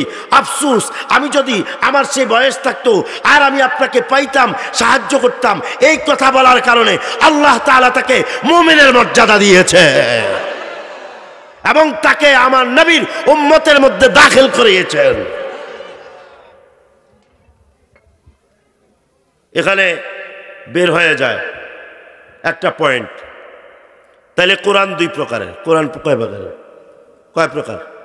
কয় প্রকার? এক, প্র্যাকটিক্যাল কোরআন। দুই, ইমপ্র্যাকটিক্যাল দাপ্তরিক কোরআন। দাপ্তরিক মানে কাগজে কলম, কাগজের কোরআন। প্র্যাকটিক্যাল কোরআনকে কোরআন ওয়ালায়, কোরআন কথা বলে না, কোরআন ওয়ালায়। আর দাপ্তরিক হচ্ছে লিখিত। সুবহানাল্লাহ। সাইয়্যিদাতুনা হযরত মা আয়েশা সিদ্দিকা রাদিয়াল্লাহু তাআলা আনহাকে সাহাবায়ে কেরাম প্রশ্ন করেন, ওগো আম্মা জান, আল্লাহর নবীজির বিষয়ে কি কিছু গুণ প্রকাশ করবেন, কিছু সিফাত বলবেন, ওনার কি মর্যাদা, কি গুণ? আম্মা জান আয়েশা রাদিয়াল্লাহু তাআলা আনহা বললেন, তোমরা কি কোরআনে দেখো নাই আল্লাহ তাআলা সূরা কলমের মধ্যে আল্লাহ বলেছেন, ইন্নাকা লাআলা খুলুকিন আযীম। আল্লাহ নবীকে বলেছেন, অবশ্যই অবশ্যই আপনি রাসূলের চরিত্র হচ্ছে মহান চরিত্র। যেরকম সুবহানাল্লাহ। মা আয়েশা সিদ্দিকা রাদিয়াল্লাহু তাআলা আনহা এই আয়াতে কারিমার ব্যাখ্যায় তিনি বলেন, কানা খুলুকুহুল কুরআন, আমার নবী হচ্ছে পবিত্র কোরআন, অর্থাৎ নবীর চরিত্র কোরআন। এর অর্থ হচ্ছে নবী হচ্ছে কোরআন। এই জন্য সাহাবায়ে কেরাম যখন অনেক সময় আল্লাহ নবীজি যখন পায়ে হেঁটে যাইতেন, তখন সাহাবায়ে কেরাম একজন আরেকজনকে ডেকে বলতো, দেখো কোরআন হেঁটে যায়। কোরআন,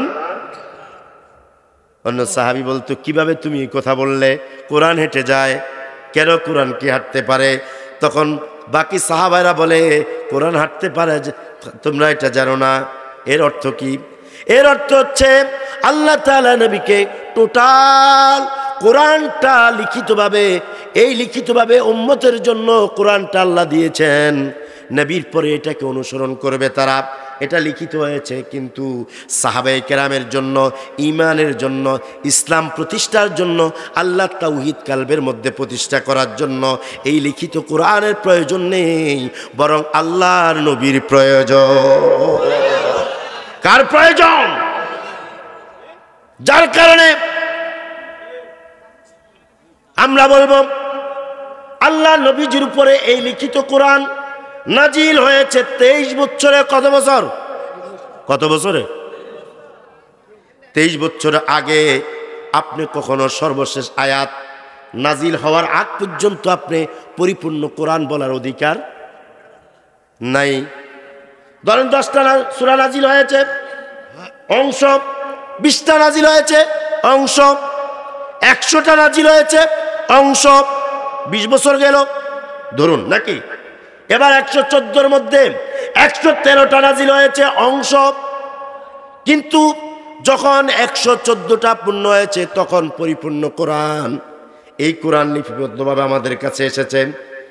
এর আগে সব সাহাবায়ে কেরাম পরিপূর্ণ কোরআনকে পায় নাই, তারা আংশিক কোরআন পেয়েছে, লিখিত আংশিক কোরআন পেয়েছে। তাহলে তারা পরিপূর্ণ কোরআন না পাইয়া কিভাবে জান্নাতি হবে? তাদের আমল কি, তাদের কর্ম কি? বলা হচ্ছে তারা পরিপূর্ণ কোরআন তাদের দরকার নেই, লিখিত কোরআন দরকার নাই, প্র্যাকটিক্যাল কোরআন তাদের সামনে হাজির।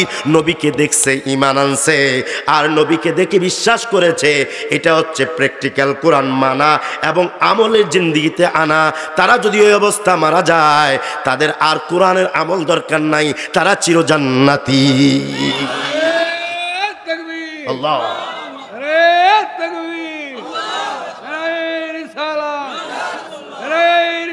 ইয়া রাসূলুল্লাহ, আমার নবীজি এই জন্য বলেছেন, ও উম্মত, আমি দুনিয়া থেকে পর্দা করব। কি করব? এখানে একটা গ্যাপ আছে। পর্দা করার অর্থ হচ্ছে আমার নবীজি পর্দার আড়ালে আছে। আন-নাবিয়্যু আউলা বিল মুমিনিনা মিন আনফুসিহিম, নবীজি এখানে আছেন কিন্তু আমরা দেখি নাই, এই জন্য চেয়ার থেকে দাঁড়াইতে হবে না। কষ্ট তো থাকি দেবে, হেরা করবে নবী আছে এখানে, তুমি বসে রয়েছো, কা বেয়াদব বলবি কি বলবে না? আমরা এই জন্য বলছি যে শরীয়তে যাকে দেখা যায় না, যাকে দেখা যায় না তার জন্য দাঁড়িয়ে আমল করার দরকার নাই। তাহলে কি কয়েক শুধু বিশ্বাস জানবে আল্লাহ নবী যেখানে আছে, এটা আকীদা, এটা বিশ্বাস, কিন্তু এটা আমলের বিষয় নয়। যদি নবীজিকে দেখা যায় তো কেউ বসে থাকতে পারতাম না, দাঁড়াইতাম, ঠিক কিনা বলেন? আমরা যেহেতু নবীকে দেখি নাই এই জন্য আমরা বসা আছি, যদি দেখতাম দাঁড়াইতাম। আর এখানে হাজের নাজের নবী হচ্ছে, এটা আকীদা, আমলি মাসালা নয়। এটা কি নয়? আমলি মাসালা নয়, এটা আকীদার বিষয়। সুবহানাল্লাহ কোন শাহেদ থেকে। আচ্ছা, বলছিলাম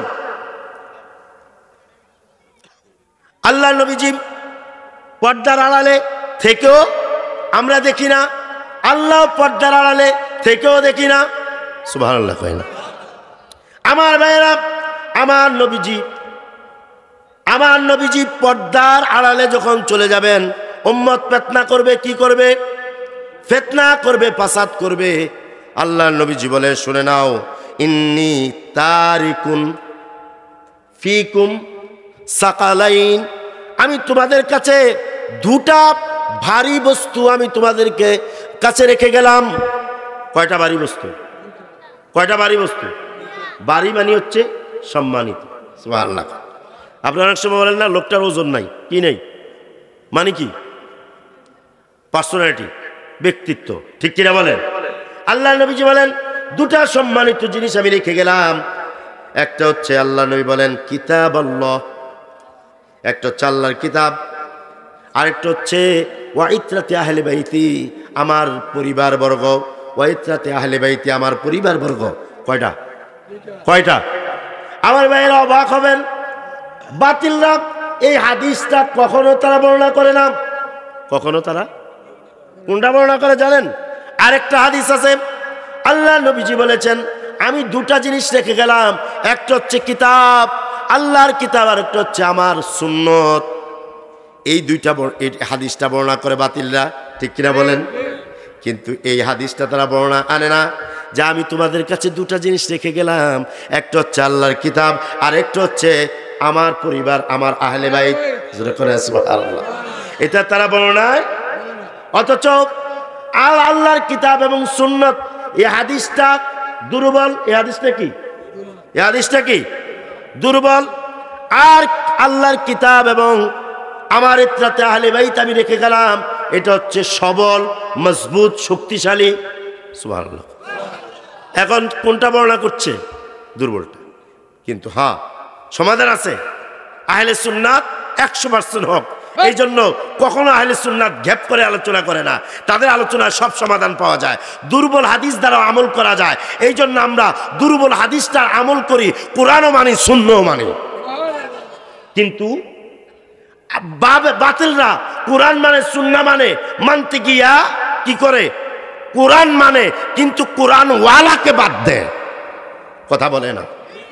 এখানে কিতাব মানো, আর কিতাব আমার পরিবারকে মানো, আমার পরিবারকে তোমরা আঁকড়িয়ে ধরবে। মা ইন তামাসসাকতুম বিহিমা, যদি তোমরা কি করো? দুইটাকে আঁকড়িয়ে ধরো, আল্লাহর কিতাব আর আমার ইত্রাতে আহলে বাইতি, তাহলে কি হবে?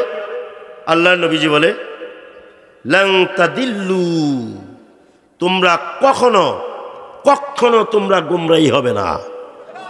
জোরে করেন না সুবহানাল্লাহ। এখন সুন্নাহ লিখিত, সুন্নাহ কি? কথা বলেন। কোরআনের মতো কি লিখিত আছে না? হাদিস লিখিত আছে না? কোরআনও লিখিত, সুন্নাহ লিখিত। বাতিলরা কিতাব দেখে দেখে পড়বে, সুন্নাত দেখে দেখে পড়বে, কাউকে জিজ্ঞেস করবে না। এই জন্য মাযহাববাদ। এই জন্য মাযহাব কি? কথা বোঝেন নাই? আর আমাদের বিষয়টা হচ্ছে কোরআনও আছে লিখিত, সুন্নাহ আছে লিখিত, তারপরে আমরা নিজেরা পড়ব না। সওয়াবের জন্য পড়লো, কোরআন এবং সুন্নাহ নিজে বুঝতে পারবো না, এটা আমাদের যোগ্যতা নাই।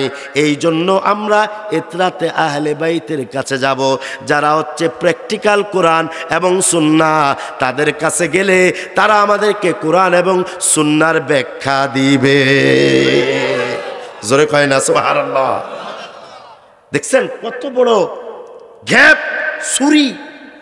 কেন তুমি এই হাদিস বর্ণনা করবে না? ইতরাতে আহলে বাইতি কারা, এখানে একটা ব্যাখ্যা প্রয়োজন। খাস আমার নবীর পরিবার। খাস কি? আমার নবীর পরিবার। কে? মাওলা আলী, মাওলা আলী, হাসান, হুসাইন, ফাতেমা, তাদের বংশধর। জোরে কোন সুবহানাল্লাহ। কিয়ামত পর্যন্ত তাদের বংশধর। এর হচ্ছে খাস। তারা কি? খাস মানে নির্দিষ্ট, কিন্তু আমভাবে মানে হচ্ছে তাবেঈ। এটাকে বলা হয় তাবেঈয়া, অর্থাৎ অনুসরণে। সাইয়্যিদুনা আবু বকর এখানে শামিল, সাইয়্যিদুনা ওমর রাদিয়াল্লাহু শামিল, সাইয়্যিদুনা উসমান যিন্নুরাইন শামিল, সমস্ত সাহাবায়ে কেরাম শামিল। শুধু তাই নয়, পৃথিবীর কিয়ামত পর্যন্ত যত নবীর হাক্কানি আলেমগণ আসবেন, প্রত্যেকেই এই ইতরাতে আহলে বাইতের মধ্যে শামিল। জোরে কয় না সুবহানাল্লাহ? কারণ আল্লাহ নবীজির বংশ তো আমরা জানি কারা, কিন্তু আল্লাহ নবীজি আরেকটা হাদিসে কি বলেছেন? আমি নবীগণ কখনো দিনার দেরহাম রেখে যায় না। কি রেখে যায় না? দিনার দেরহাম। আপনারা কি রেখে যান? টাকা পয়সা রেখে যান না? কি রাখেন না? ধন সম্পদ রাখেন না সন্তানের জন্য? আল্লাহ নবীজি বলে, নবীগণ, এটা নবীদের বিশেষ দায়িত্ব, তারা কখনো টাকা পয়সা, দিনার দেরহাম, ধন সম্পদ পরিবারের জন্য রেখে যায় না। তাদের কোনো ওয়ারিস এই সূত্রে নাই। আল্লাহ নবীজি বলেন নবীগণ রেখে যায় তাদের ইলমি ওয়ারিস। কি ওয়ারিস? এলেমের ওয়ারিস রেখে যায়, কোরআন এবং সুন্নাহর এলেম ওয়ারিস রেখে যায়। এই জন্য আল্লাহর নবীটাকে, এলেমটাকে, এক কথায় সমস্ত এলেমগুলোকে, কোরআন এবং সুন্নাহর এলেমগুলোকে আল্লাহর নবীজি এক কথায় মাওলা আলীর দিকে নিসবত করে দিয়েছেন।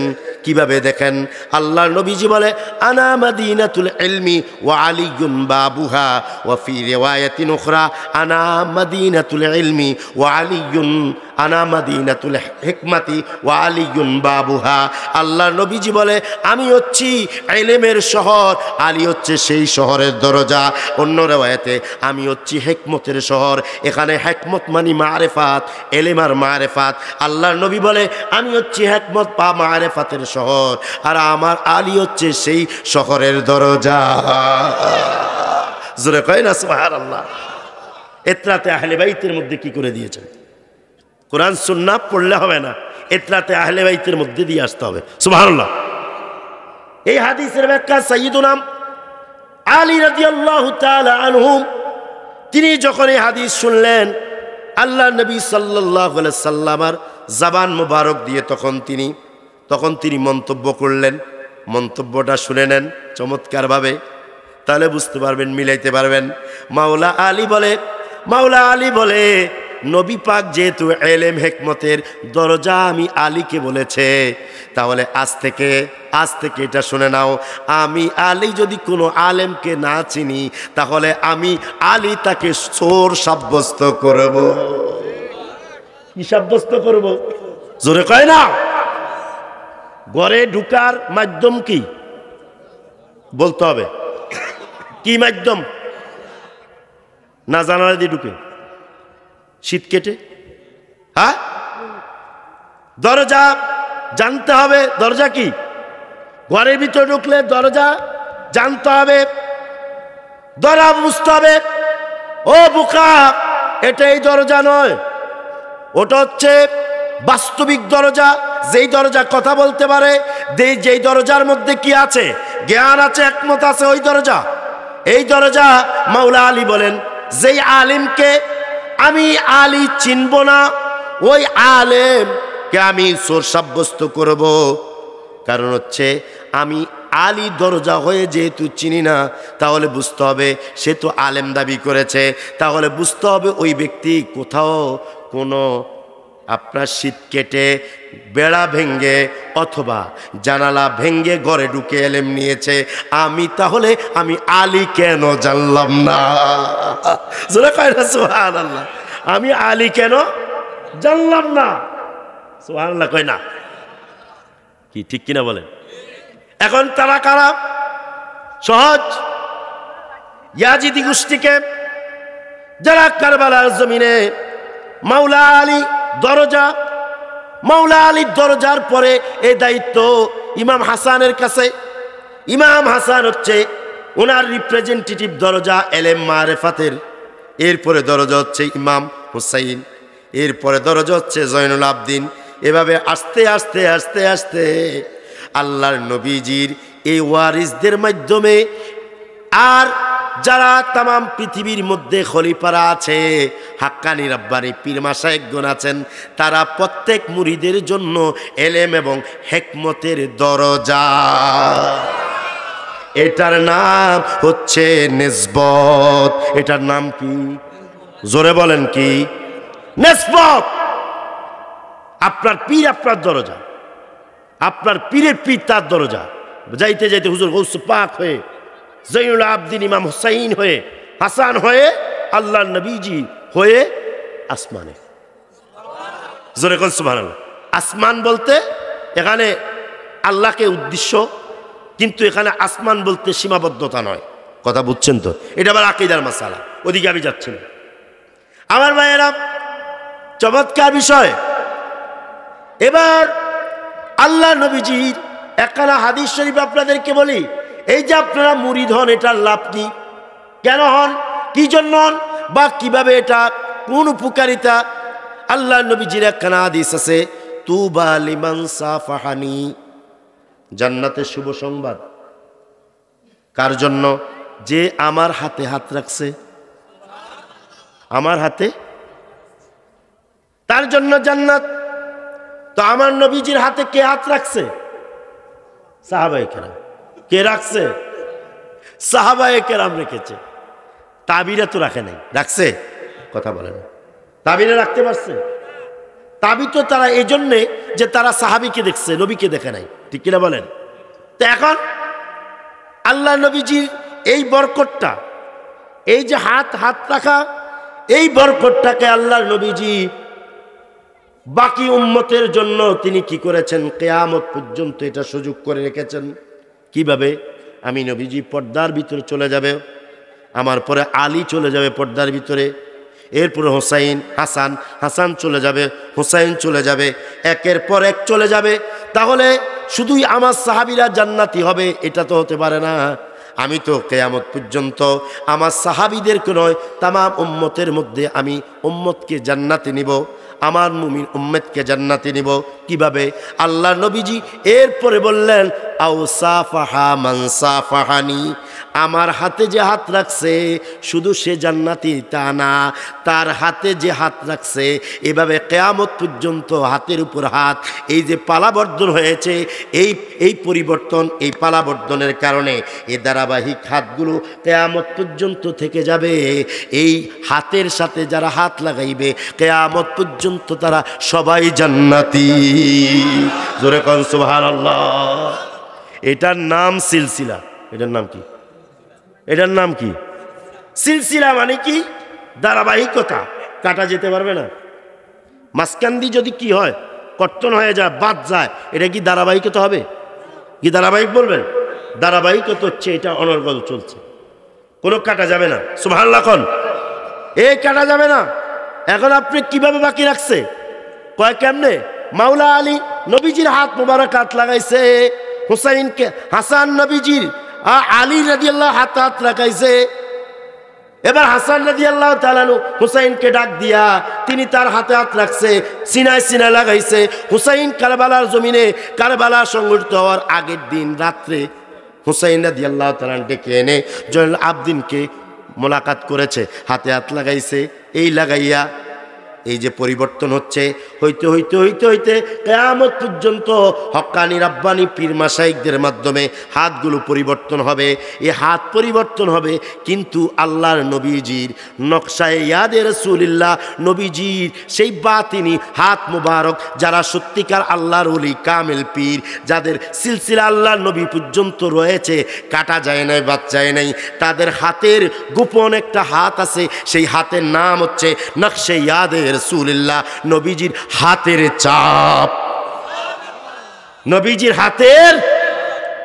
হাতের দলিল কি? কোরআনে আছে তো, একটা দলিল দিই। ইন্নাল্লাযীনা ইউবাইউনাকা ইন্নামা ইউবাইউনাল্লাহ ইয়াদুল্লাহি ফাওকা আইদিহিম। আল্লাহ তাআলা কি বলছেন? নবী পাক সাল্লাল্লাহু আলাইহি সাল্লাম যখন আপনার বায়াতুর রিদওয়ান, এটাকে বলে, এটাকে কি বলে? বায়াতুর রিদওয়ান। বায়াতুর রিদওয়ানের মধ্যে যখন 1400 সাহাবীরা নবী পাকের উপর হাত রাখলেন, হাতের উপর কি রাখলেন? হাত রাখলেন। রাখার পরে কার হাতের উপরে? নবীজির উপর হাত রাখছে। বায়াত হবে, কি হবে? বায়াত হচ্ছে। হওয়ার পরে আল্লাহ তো তাদের অন্তর খবর জানে কি জানে না?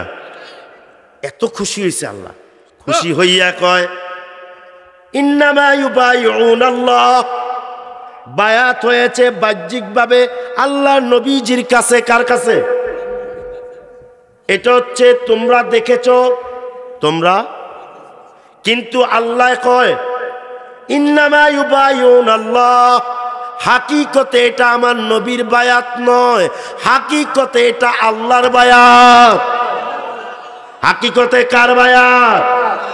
শুধু তাই নয়, আল্লাহ খুশি হইয়া, এবার খুশি হইয়া আল্লাহ কি কয়? ইয়াদুল্লাহি ফাওকা আইদিহিম, নবীজির হাতের উপর তাদের হাত, অথবা নবীজির হাত তাদের উপর। এভাবে করার পরে আল্লাহ তাআলা এবারে দুই, এক সাহাবায়ে কেরামের হাত, দুই কি নবীজির হাত এভাবে মিলল। এবার আল্লাহ কুদরতি, খেয়াল করা যাবে না, মনে আনা যাবে না কেমন হাত, সেটা ধারণা আনা যাবে না আল্লাহর হাত, ঠিক কিনা বলেন? ধারণা আনা যাবে না। কিন্তু আল্লাহ বলছেন, আল্লাহ খুশি হয়ে রাজি হয়ে আল্লাহ কয় সাহাবীরা নবীর হাতের সাথে হাত লাগাইছে। আল্লাহ কয় এই দুই হাতের মিলন হইয়া আমি আল্লাহর হাতও তোমাদের উপর হাত। আল্লাহ ইয়া রাসূলুল্লাহ, ইয়া আলী, ইয়া আলী, ইয়া আলী, ভাইরা ইয়ে বসেন। আলহামদুলিল্লাহ। এখন হ্যাঁ, তাহলে কি হলো ভাই? কি করবেন? আচ্ছা, এখন আপনারা বলেন, তাহলে এখানে দুই হাতের সাথে আরেকখানা কুদরতি হাত মিলাইলেন কে? জোরে বলেন কে? নবীজির হাত বোঝা যাবে নাকি? 5 আঙ্গুল বিশিষ্ট নাকি? আল্লাহর হাত এভাবে খেয়াল করা যাবে? খেয়াল করলে শিরক হবে। কি হবে? শিরক হবে। জাস্ট এইটুক রাখেন, আল্লাহ তাআলা কুদরতি কি, তো এখানে হাত অর্থ কি এখানে আবার বলে দিতে হবে। এখানে আহলে সুন্নাত ওয়াল জামাত এখানে ব্যাখ্যা দিছে, বলছে আল্লাহ হাত বলছে, এটাই মাথায় রাখো, কিন্তু কোনো কিছুর সাথে তুলনা করো না, নাকি? এটা করো না, এটা করলে শিরক। এটা বিশ্বাস করো 1 নাম্বার, হাত হাতে, কিন্তু সাদৃশ ছাড়া, তুলনা ছাড়া। যদি তোমার তুলনার সম্ভাবনা থাকে, কেউ তুলনা করে, তখন ব্যাখ্যা দিবে। ব্যাখ্যাটা কি হবে? যে নবীর সাথে সাহাবীরা হাত মিলাইছে, তাহলে এখানে শক্তি বাড়ছে না কমছে? বাড়ছে না কমছে? আল্লাহ কয় যখন তারা ওয়াদা করছে আমার নবীর হাতের সাথে হাত মিলাইয়া, আল্লাহ তাআলা কয় তখন ইয়াদুল্লাহি ফাওকা আইদিহিম, আমার হাত তাদের হাতের উপরে। এর অর্থ হচ্ছে আমার সাহায্য পরিপূর্ণভাবে তাদের উপরে। জোরে কয় না সুবহানাল্লাহ? পরিপূর্ণভাবে তাদের। আপনারা দেখেন না উহুদের ময়দানে কত হাজার ফেরেশতা নামছে? কত হাজার? 5000। কত হাজার? কোরআনে আছে। বদরে কত? 3000। বদরে কত? 3000। আবার সেদিন 32 নাম্বার বাড়ি বাঙ্গাতে নামছে কয়েক হাজার নাকি, কি বলে নাই? বলে নাই? বলে নাই? এরা কত বড় খারাপ, এরা কত বড় বাজে, কত বড় বিয়াদব এই লোকগুলো, যারা নাকি দাঁড়িয়ে আছে, টুপি আছে, তাদের নামাজ আছে, কিন্তু লক্ষ্য করে দেখেন মিথ্যা কথা বানিয়ে বলা, যেটা আল্লাহর ব্যাপারে বলছে, ফেরেশতাদের ব্যাপারে বলছে, ঠিক কিনা বলুন? কথা বলেন, কথা বলেন। এরা কত বড় খারাপ, এদেরকে আবার মানুষ মানে, ঠিক কিনা বলেন? আমি 32 নাম্বার বাড়ি এসে এগুলো বলতে চাই না, তার কথাটা সে বলছে, তার অন্তরে আসছে, জিজ্ঞেস করছে তোমরা কারা, আওয়াজ শোনা যায় জিকিরের, আমরা হচ্ছে আল্লাহর ফেরেশতা। কথা বলে না। আবার ওই লোকেই নাচতেছে খারাপ ভঙ্গিতে, খারাপ অঙ্গভঙ্গি করছে, সোশ্যাল মিডিয়া ভাইরাল। আমার ভাইয়েরা বলুন, এরা কি কখনো হক হতে পারে? বানাইয়া যারা মিথ্যা কথা বলতে পারে তারা হক হতে পারে? তারা কি ঈমান চেয়েছে না স্বার্থ চেয়েছে? স্বার্থ চেয়েছে। সেম কন্ডিশন ছিল সাইয়্যিদুনা হুসাইন রাদিয়াল্লাহু তাআলা পরিবার নিয়ে একটাতে আহলে বাইত দাঁড়ানো, আর সেই জায়গার মধ্যে দেখা যায় 22,000 হাফেজে কোরআন, আলেম, মুহাদ্দিস, মুফাসসির, ফাকিহ, মুফতি, সেখানে তারা জামাতবদ্ধভাবে নামাজ পড়েছে, আর অপেক্ষমান কখন হুসাইনের গলে ছুরি চালাইবে, নবীর আওলাদদেরকে অপমান করবে, সাইয়্যিদাতুনা যায়েনাবকে অপমান করবে। সেদিনকার আকাশ বাতাস কাঁপছে, সেই করুণ কাহিনী। আমার আল্লাহ তাআলা মহান ধৈর্যশীল, তিনি দেখেছেন আর তাদের অন্তরে সিল মোহর মেরেছেন। এই ইবাদত আমার জন্য নয়, আমিলাতুন নাসিবা, এটা হচ্ছে জাহান্নামের ইবাদত, এটা জাহান্নামের নামাজ, এটা জাহান্নামের ইবাদত, এটা আমার নয়। কারণ এখানে আমার হাবিব নেই, এখানে আমার নবীর আওলাদ নেই, এখানে আমার নবীর ভালোবাসা নেই, ঠিক কিনা বলুন?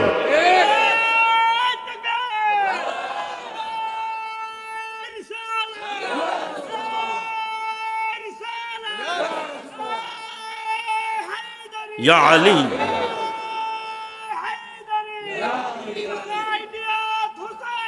জিন্দাবাদ, হাসান ও হুসাইন, এই স্লোগান দিতে হবে। হাসান ও দুইজনকে, কারণ ইমাম হাসান রাদিয়াল্লাহু তাআলা আনহু বেলায়েতও বড়, আবার উনি বয়সও কি বড়। বেলায়েতে বড়, আবার এটা ভিন্ন আছে, বেলায়েত মানে বলেন না সুবহানাল্লাহ। কিন্তু এটা একটা মর্যাদার বিষয় আছে না নাই? দুই ভাই, আমাদের কি অন্তর, ঠিক কিনা বলুন? আমার ভাইয়েরা কি বুঝলেন? সেখানে কি মুহাদ্দিস ছিল না, মুফাসসির ছিল না, ফকিহ ছিল না, মুফতি ছিল না, ও হাফেজে কোরআন ছিল না, কোরআন সিনায় ছিল না, তারা নামাজ পড়ছে জামাতবদ্ধভাবে। কি হলো, কি ব্যাপার? তাহলে সব হাফেজ জান্নাতি না, সব। এখন আপনারা যদি বলেন হুজুর হাফেজরা জাহান্নামে গেলে তার সিনায় না কোরআন, তার সিনায় না কোরআন, আপনারা বলেন যখন কিয়ামত হবে তখন এই কোরআন কোথায় থাকবে? কোরআন কোথায় থাকবে? লৌহে মাহফুজের কোরআন, লৌহে মাহফুজে অক্ষর উঠে যাবে। কথা বুঝছেন তো? যখন আল্লাহ কাউকে বেঈমান করবেন, সিনায় এই লিখিত কোরআন থাকতে পারবে, কিন্তু সিনায় প্র্যাকটিক্যাল ইমানি কোরআন থাকবে না, ঠিক কিনা বলেন? ইমানি কোরআন থাকবে না। বুঝে নাও মিয়া, এরপরে তুমি ওয়াজ করো, ওয়াজ করার লাই অনুমতি লাগে ওস্তাদের। যাও তুমি পারফেক্ট ওয়াজ করো এখন, এর আগে নয়। মানুষকে বিভ্রান্ত করা, মানুষের ইমান নষ্ট করা, ঠিক কিনা বলুন? আমি বলছিলাম যে আপনি দেখুন যে আল্লাহর নবী সাল্লাল্লাহু আলাইহি সাল্লামের এই যে আপনার ইবাদতগুলো, তারা নামাজ পড়লো, রোজা রাখলো, হজ করলো, যাকাত দিল, বা তারা সে উপস্থিত যে তারা নামাজে জামাতবদ্ধভাবে পড়লো, কিন্তু আল্লাহ এটা কবুল করবেন। এটার দলিল সূরা হুজরাতের প্রথম আয়াত। কোন আয়াত? কথা বলেন। সূরা হুজরাতের প্রথম আয়াত, ইয়া আইয়ুহাল্লাযীনা আমানু লা তুকদ্দিমু বাইনা ইয়াদাইল্লাহি ওয়া রাসূলিহি। এটা হে ঈমানদারগণ, তোমরা আল্লাহ এবং তার রাসূলের সামনে যাইও না। সামনে যাইও। এখানে আল্লাহ কোথায়? আমরা দেখছি নবীজি যাচ্ছেন। কে যাচ্ছেন? সাহাবায়ে কেরাম কাকে দেখছে? এখানে আল্লাহ বলে আল্লাহ এবং তার রাসূলের সামনে যাইও না। সুবহানাল্লাহ কয় না? হিকমত আছে না নাই? হিকমতটা কি? নবীজির সামনে যাইও না। আল্লাহ কেন বললো? আল্লাহ তো সৃষ্টি থেকে পবিত্র। তার কারণ হচ্ছে আমার নবীর সামনে যাওয়া এটা আল্লাহর সামনে যাওয়া। আমার নবীকে অমান্য করা এটা আল্লাহকে অমান্য করা। ঠিক কিনা বলুন? এই কারণে দুই, তাওহীদে এক, শুধুই এক, যেটার নাম তাওহীদ, কারো শরীক নেই, আমার নবীও শরীক নেই, কিন্তু রিসালাতে আমার আল্লাহ শরীক আছেন। আমার আল্লাহ শরীক আছেন। তার মানে কি? মাইয়ুতির রাসূল ফাকাদ আতা আল্লাহ। আপনি রাসূলকে যে মানছে, আমি আল্লাহকে সে মানছে। তাহলে নবীর ক্ষেত্রে কত আর আল্লাহর ক্ষেত্রে কত? তো এখন তাহলে আপনার আমার একের চাইতে ঈমান কি একের মধ্যে না দুইয়ের মধ্যে? ঈমান কি একের মধ্যে না দুইয়ের মধ্যে? তাহলে আজকে আমি আপনাদেরকে বলবো, এটা নাম কি? নীলকমল বাজার জামে মসজিদের এই প্রাঙ্গণ থেকে বলবো, প্রিয় ভাইয়েরা, আজকে থেকে আপনাদের প্রধান স্লোগান হবে নারে রিসালাত। আপনাদের কি হবে? নারে। কেন? আপনি বলবেন নারে তাকবীর আল্লাহু আকবার, হ্যাঁ বলবেন, কিন্তু এটা প্রধান। কারণ রিসালাতকে এই জামানায় মুমিনরা সামনে রাখবে। কি রাখবে? সামনে। কোথায় রাখবে? আপনারা বলেন রিসালাত আগে না তাওহীদ আগে? আপনারা যদি আমাকে পছন্দ না করেন, আপনারা আমার কথা নিবেন? কথা বলে না, নিবেন? পছন্দ করলেই তো নিবেন। তো ঠিক অনুরূপ আল্লাহ তাআলা সূরাতুল ইখলাসের মধ্যে বলেছেন কুল হুয়াল্লাহু আহাদ। আপনি রাসূল বলেন, আপনি বলেন আইনাল্লাহ, আল্লাহ কোথায়? আমি আছি পর্দার আড়ালে। কোথায়? সাবধান, এখানে আকীদার একটা গন্ডগোল আছে। আবার ফেস ধরলে পর্দা দিয়ে আল্লাহকে কি করা যাবে না, সীমাবদ্ধ করা যাবে না। এর অর্থ হচ্ছে আল্লাহ থেকেও আমরা দেখি না, এই জন্য পর্দার আড়াল বলি। কথা বুঝেন নাই? এখন আল্লাহ তাআলা গায়েব গোপন আছেন থেকেও তিনি বলছেন কি আপনি বলেন আল্লাহ এক। তাহলে আপনি রাসূল, তখন রাসূল বলছেন তোমরা কি জানো আমি কে? কে? আমি আল্লাহর পক্ষ থেকে রাসূল। তোমরা কি আমাকে মানো রাসূল হিসেবে? হ্যাঁ মানি। তাহলে তোমরা জেনে নাও আল্লাহ এক। জোরে কোন সুবহানাল্লাহ। তোমরা জেনে নাও আল্লাহ কি? আল্লাহ কি? এক। তো আল্লাহ তাআলা বলছেন লা তুকদ্দিমু বাইনা ইয়াদাইল্লাহি ওয়া রাসূলি। তোমরা আল্লাহ এবং তার রাসূলের সামনে যাইও না। এটা কেন নাজিল হলো? অনেকগুলো রিওয়ায়াত আছে, দুরুল মানসুরের মধ্যে দেখা যায় অনেক রিওয়ায়াত আছে, অনেকগুলো কারণ আছে। এক নাম্বার কারণ, কুরবানি ঈদের নামাজ হলো। কি হলো? নবী পাক নামাজ পড়াইলেন। কিছু সাহাবায়ে কেরাম গিয়ে ওনারা পশু জবাই করে ফেলছে। কি করছে? পশু জবাই করছে। সাথে সাথে আল্লাহ আয়াত নাজিল করলেন যে তোমরা আমার নবীর আগে কি বলে অগ্রগামী হয়েও না, নবীর আগে যেও না। নবীজি এখনো কি করে নাই? কুরবানি করে নাই। আর তোমরা কি করেছো? কথা বলে না। তোমরা কি করেছো? দিয়ে লাইছো। তা আগে না? এটা আল্লাহ। এবার বলেন কুরবানি যখন তারা দিচ্ছে, তারা কি নবীর নাম নিয়ে দিচ্ছে? কার নাম নিয়ে? তো তারা আল্লাহ কেন কবুল করলো না? এখানে তো শিরক নাই। শিরক আছে নিয়ে না? কেমনি শিরক? আল্লাহ তাআলার সাথে কাউকে অংশীদার করলেই তো শিরক। তো এখানে আল্লাহ বলছেন তোমরা কেন আমার নবীর আগে কোরবানি করলে? তো তারা তো নবীজির নাম নেয় নাই। নবীজির নাম নিয়ে যে বিসমিল্লাহ আর কি বলে বিসমির রাসূল, এটা তো বলে নাই। তারা তো বলছে বিসমিল্লাহ আল্লাহু আকবার, নাকি? এটা আল্লাহর নাম বলছে। শিরক মুক্ত ছিল ইবাদতটা। কাউকে শরীক করে নাই, এমনকি নবীকেও নয়, আল্লাহর নামে করেছে। এরপর আল্লাহ কয় এই ইবাদত আমার দরবারে কবুল হয় নাই। জোরে কয় না সুবহানাল্লাহ। এটা আমি চাই না। তাহলে কি কয় আমার বন্ধুরকে শরীক করতে হবে। কিভাবে শরীক? খেয়ালের মধ্যে আগে দেখো আমার বন্ধু ছুরি চালাইছে কিনা, যদি দেখো চালাইছে এরপরে সিরিয়ালে তোমরা পরে চালাও, কারণ তিনি ইমাম। ইক্তেদাইতু বিহাযাল ইমাম। এখানে মাসালা হচ্ছে ইমাম রুকুতে গেলে তোমরা রুকুতে যাবে একটু পরে, অথবা তার চাইতে যেন আগে না হয়। সেজদায় গেলে একটু পরে, অথবা তার চাইতে গেলেও তার যেন আগে না হয়। আগে গেলে নামাজ বাতিল। ইমামের অনুসরণ আল্লাহ তাআলা জানাইলেন আমি আল্লাহর ইবাদত করবে, এটা তো আমার খুশি হওয়ার কথা, কিন্তু আমি এতে খুশি না, কারণ তোমরা আমার ইমামের আগে গিয়েছ, এই জন্য নামাজ বাতিল। আল্লাহ কয় এই জন্য আমার নবীর আগে গিয়ে কোরবানি করেছ, এই জন্য কোরবানি বাতিল, আমি এটা গ্রহণ করি নাই। সুবহানাল্লাহ। এবার বলেন ইবাদত কবুল কোথায় হয়? রিসালাতে। কোথায় ইবাদত কোথায় কবুল হয়? তাওহীদে না রিসালাতে? রিসালাতে। রিসালাতের আদব নাই, তার কোরবানি। অন্য riwayate আসছে সাহাবায়ে কেরাম সহ নামাজ পড়ছেন বা পড়বেন, নবীজি আছেন, তারা নামাজ শুরু করলো, আল্লাহ তাআলা তাদের নামাজ বাতিল করে দিলেন। আমার নবীজি নামাজ না পড়তে তোমরা কিসের নামাজ পড়ো? আরেকবার আরেকটা riwayat আসছে নবী পাক রোজা রাখেননি, সাহাবায়ে কেরাম অনুসন্ধান করে অর্থাৎ কিয়াস করে তারা কি করলো, অনুমান করে রোজা রেখে দিল, আল্লাহ তাআলা রোজা বাতিল করে দিলেন।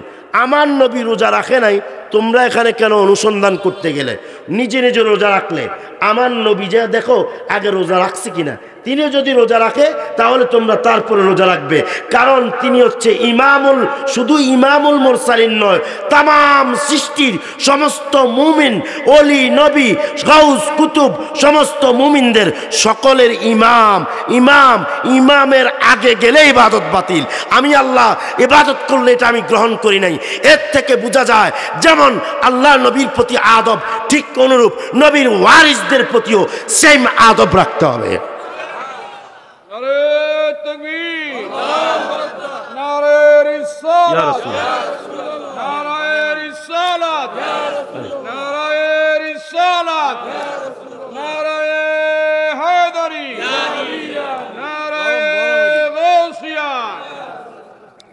আমার ভাইয়েরা, আমি ছেড়ে দিব, হুজুর আসছে।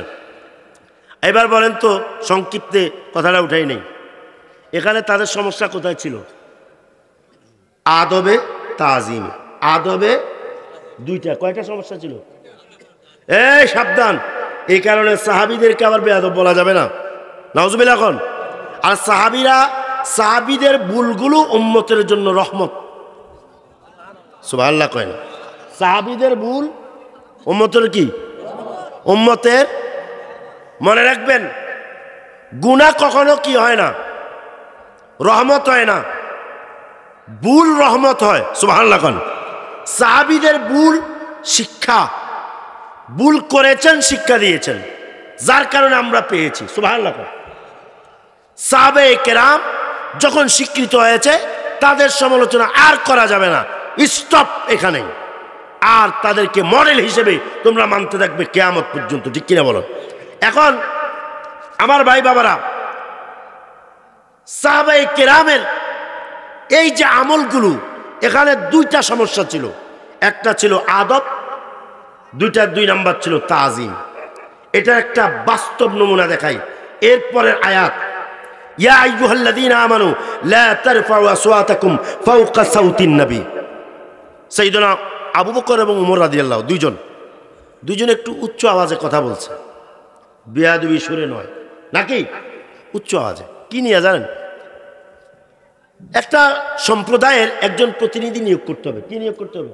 প্রতিনিধি। আসছে তারা দল, আসছে রে সাইয়েদনা আবু বকর রাদিয়াল্লাহু তাআলা প্রস্তাব দিল, ইয়া রাসূলুল্লাহ, আপনি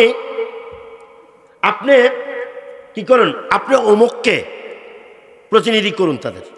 ওমর রাদিয়াল্লাহু বলল, না ইয়া রাসূলুল্লাহ, অমুককে।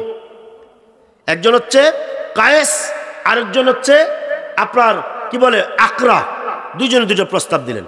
হযরত আবু বকর সিদ্দিক বলে, ওমর মা আরাত্তা ইল্লা খিলাফি, আমি তো দেখতেছি তুমি আমার বিরোধিতাই করলা।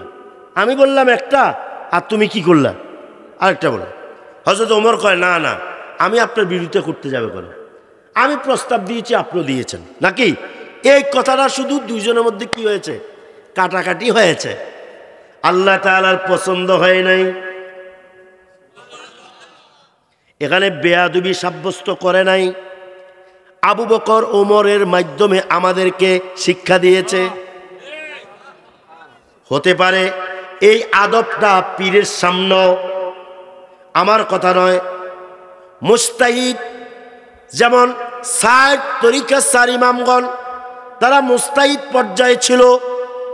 তারা সুফিয়ানি কেরামদের মধ্যে যারা বিশেষজ্ঞ, তারা এখান থেকে মাসালা বের করেছেন তাসাউফের তরিকাতের।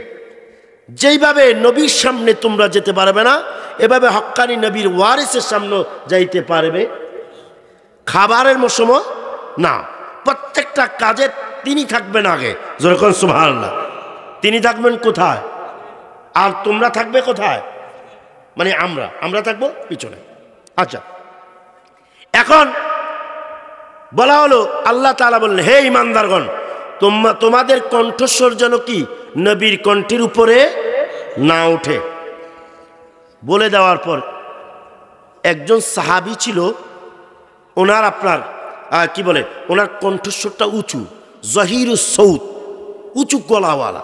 আসেন এর কিছু লোক, ওই দিন একজনকে বললাম আপনি থামেন, কয় না হুজুর আমার গলা এরকম, মানে জোরে জোরে একদম কান টান ইয়ে করে ফেলছে। তাহলে আমি এই যে অভ্যাসটা, এরকম আছে না কিছু লোক।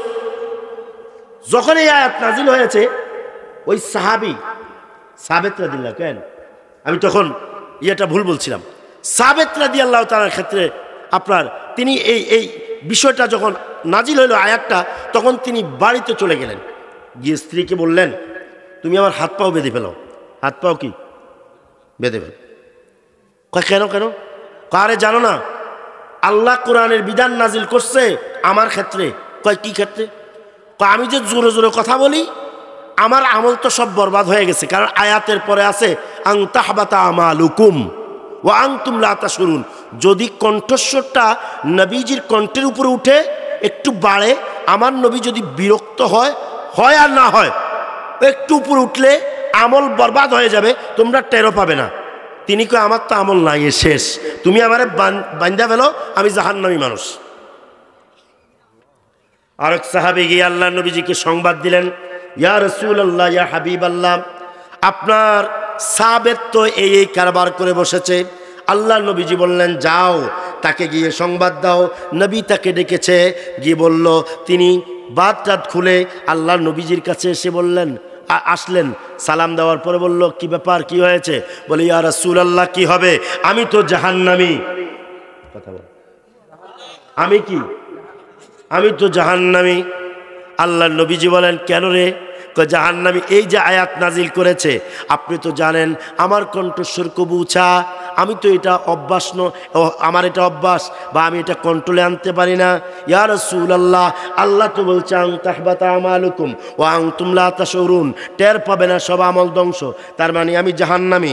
আল্লাহর নবী কয়, জাহান্নামী তুমি? কাহা। আল্লাহ নবীজি এবার বলে, মুস্কি হেসে বলে, ও সাহাবেত, আমি যদি তোমাকে কিছু নিয়ামত দেই, তুমি কি রাজি হবা? কয়, কি ইয়া রাসূলুল্লাহ? কয়, নিয়ামত এক নাম্বার হচ্ছে আল্লাহ নবীজি বললেন, তুমি কি চাও যে আমি রসুল তোমাকে ঘোষণা দিব, যতদিন দুনিয়াতে থাকবে ততদিন সুখে স্বাচ্ছন্দ্য বোধ করে থাকবে?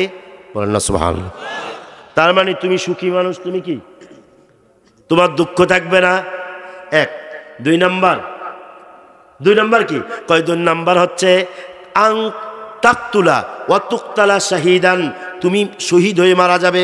যখন তুমি মৃত্যুবরণ করবে তখন তুমি শহীদ হবে। কি হবে? তখন তুমি কি হবে? তিন নাম্বার, ওয়া তাদখুলাল জান্নাতা, তুমি জান্নাতি হবে। জোরে কোন সুবহানাল্লাহ। কয়টা নেয়ামত? এক, তুমি সুখী থাকবে। দুই, শহীদ হয়ে মৃত্যুবরণ করবে। তিন, তুমি জান্নাতি হবে। যেরকম সুবহানাল্লাহ। তিনি বলেন আল্লাহ আল্লাহ রসুল যে সিদ্ধান্ত দিয়েছেন আমি এটাতে রাজি। এবার আপনারা বলেন এখানে নামাজ কোথায়, রোজা কোথায়, হজ কোথায়, জাকাত কোথায়? হ্যাঁ তিনি করেছেন, কিন্তু সেটা তো উনি বাদ দিয়ে দিয়েছেন। সেটা কি করেছেন? ওই যে আমল নষ্ট হয়ে গেছে, ওনার এটা বিশ্বাস হয়েছে না, এই জন্য তো জাহান্নামী বলেছেন। কিন্তু আল্লাহ নবীজি তার প্রতি তাজিম, মোহাব্বত, আদবের কারণে আল্লাহ নবীজি ঘোষণা দিলেন তোমার যতদিন দুনিয়াতে থাকবে তুমি সুখী মানুষ হবে, এরপরে শহীদ হবে। ঠিকই দেখা যায় সুখী ছিলেন, তিনি শহীদ হয়েছেন। আপনার ইয়ামামার যুদ্ধের মধ্যে তিনি শহীদ হয়ে মৃত্যুবরণ করেছেন, এরপর তিনি জান্নাতি হয়েছেন। এবার আপনারা বলেন নবী পাকের সম্মান এবং আদব আমাদেরকে কোথায় নিবে? কোথায় নিবে? কোথায় নিবে? তাহলে স্পষ্ট বুঝে ফেলেছেন এখানে রিসালাতের গুরুত্ব কত বেশি, কত বেশি, কত বেশি। যার হামারে হার রাগরেশা মোহাম্মদ মুস্তফা ঠায়রে, আমার দাদাজান বলছে যার প্রত্যেকটা রক্তকণার মধ্যে নূরে মোহাম্মদী আছে, শানে রিসালাত আছে, নবীর মোহাব্বত আছে, নবীর সম্মান আছে, তার কিসের ভয়? তার পরিচয় কি? তার পরিচয় বাহ্যিক বাজভাবে যদিও আমি আব্দুস সুবহান, কিন্তু অন্তর্লীন আমার পরিচয় হাকিকতে মুহাম্মাদি। আমার পরিচয় মুহাম্মাদুর রাসূলুল্লাহ। কারণ আমি আমার নিজের অস্তিত্বকে রিসালাতে মুহাম্মাদির মধ্যে বিলীন করেছি, হুব্বে মুস্তাফার মধ্যে বিলীন করেছি। আমার নবীর প্রতি আমি কুরবান দিয়েছি, অতএব এখানে আমার অস্তিত্ব নেই, আমি সেই লোক। ঠিক কিনা বলুন? যার কারণে এখানে আমার পরিচয় মামুনুর রশিদ, ব্যক্তিগত পরিচয়, কিন্তু অন্তর্লীন এশকে মুস্তাফার দ্বারা আমরা বিলীন হয়ে নবী মুস্তাফার সাথে জান্নাত, হাসর, নসর, কবর, মিজান সর্বাবস্থায় থাকবো। ঠিক কিনা বলে? তারপরে আল্লাহ নবীজিকে যখন প্রশ্ন করেছেন ইয়া রাসূলুল্লাহ মাতা সাআ, কিয়ামত কখন হবে? আল্লাহ নবীজি বলে মা আদাত্তা লাহা। ও সাহাবী কি প্রস্তুত করেছো কিয়ামতের জন্য? কিয়ামতের খবর নাও। সাহাবী বলে মা আদাত্তু লাহা, আমি কিছুই করতে পারি নাই। আল্লাহ নবীজি কয় কিছুই করতে পারো নাই কেন? অন্য রিওয়ায়াতে আসছে তিনি বলেছেন নামাজ পড়েছি, কবুল হয়েছে কিনা জানি না, রোজা রেখেছি, কবুল হয়েছে কিনা জানি না, আরো ইবাদত করেছি, কবুল হয়েছে কিনা জানি না। ইয়া রাসূলুল্লাহ একটা বিষয় জানি, ইন্নী আহবাবতুকা, নিশ্চয় আমি আপনার রাসূলকে ভালোবাসি, আমি আপনার রাসূলকে ভালোবাসি। নামাজ রোজার কথা আমি জানি না, আমি পড়ি, আদায় করি, কিছুই জানি না। ইয়া রাসূলুল্লাহ অন্তর দিয়ে আপনার রাসূলকে ভালোবাসি। আল্লাহর নবী বলেন বুখারী মুসলিমের হাদিস, আল মারগু মা মান আহবাবতা, তুমি যাকে ভালোবাসছো তার সাথে তোমার হাসর নসর হবে, তার সাথে তোমার হাসর নাসর হবে। অতএব এটাই হচ্ছে ইমানের মানদণ্ড, এটাই হচ্ছে জান্নাতের গ্যারান্টি, এটা হচ্ছে জাহান্নাম থেকে বাঁচার গ্যারান্টি। আর পৃথিবীর মধ্যে কোনো গ্যারান্টি নেই। নবীর মুহাব্বতই হচ্ছে একমাত্র জান্নাতের গ্যারান্টি, জাহান্নাম থেকে বাঁচার গ্যারান্টি। ঠিক কিনা বলো? ওয়া মা আলাইনা ইল্লাল বালাগ। আসসালামু আলাইকুম ওয়া রাহমাতুল্লাহ।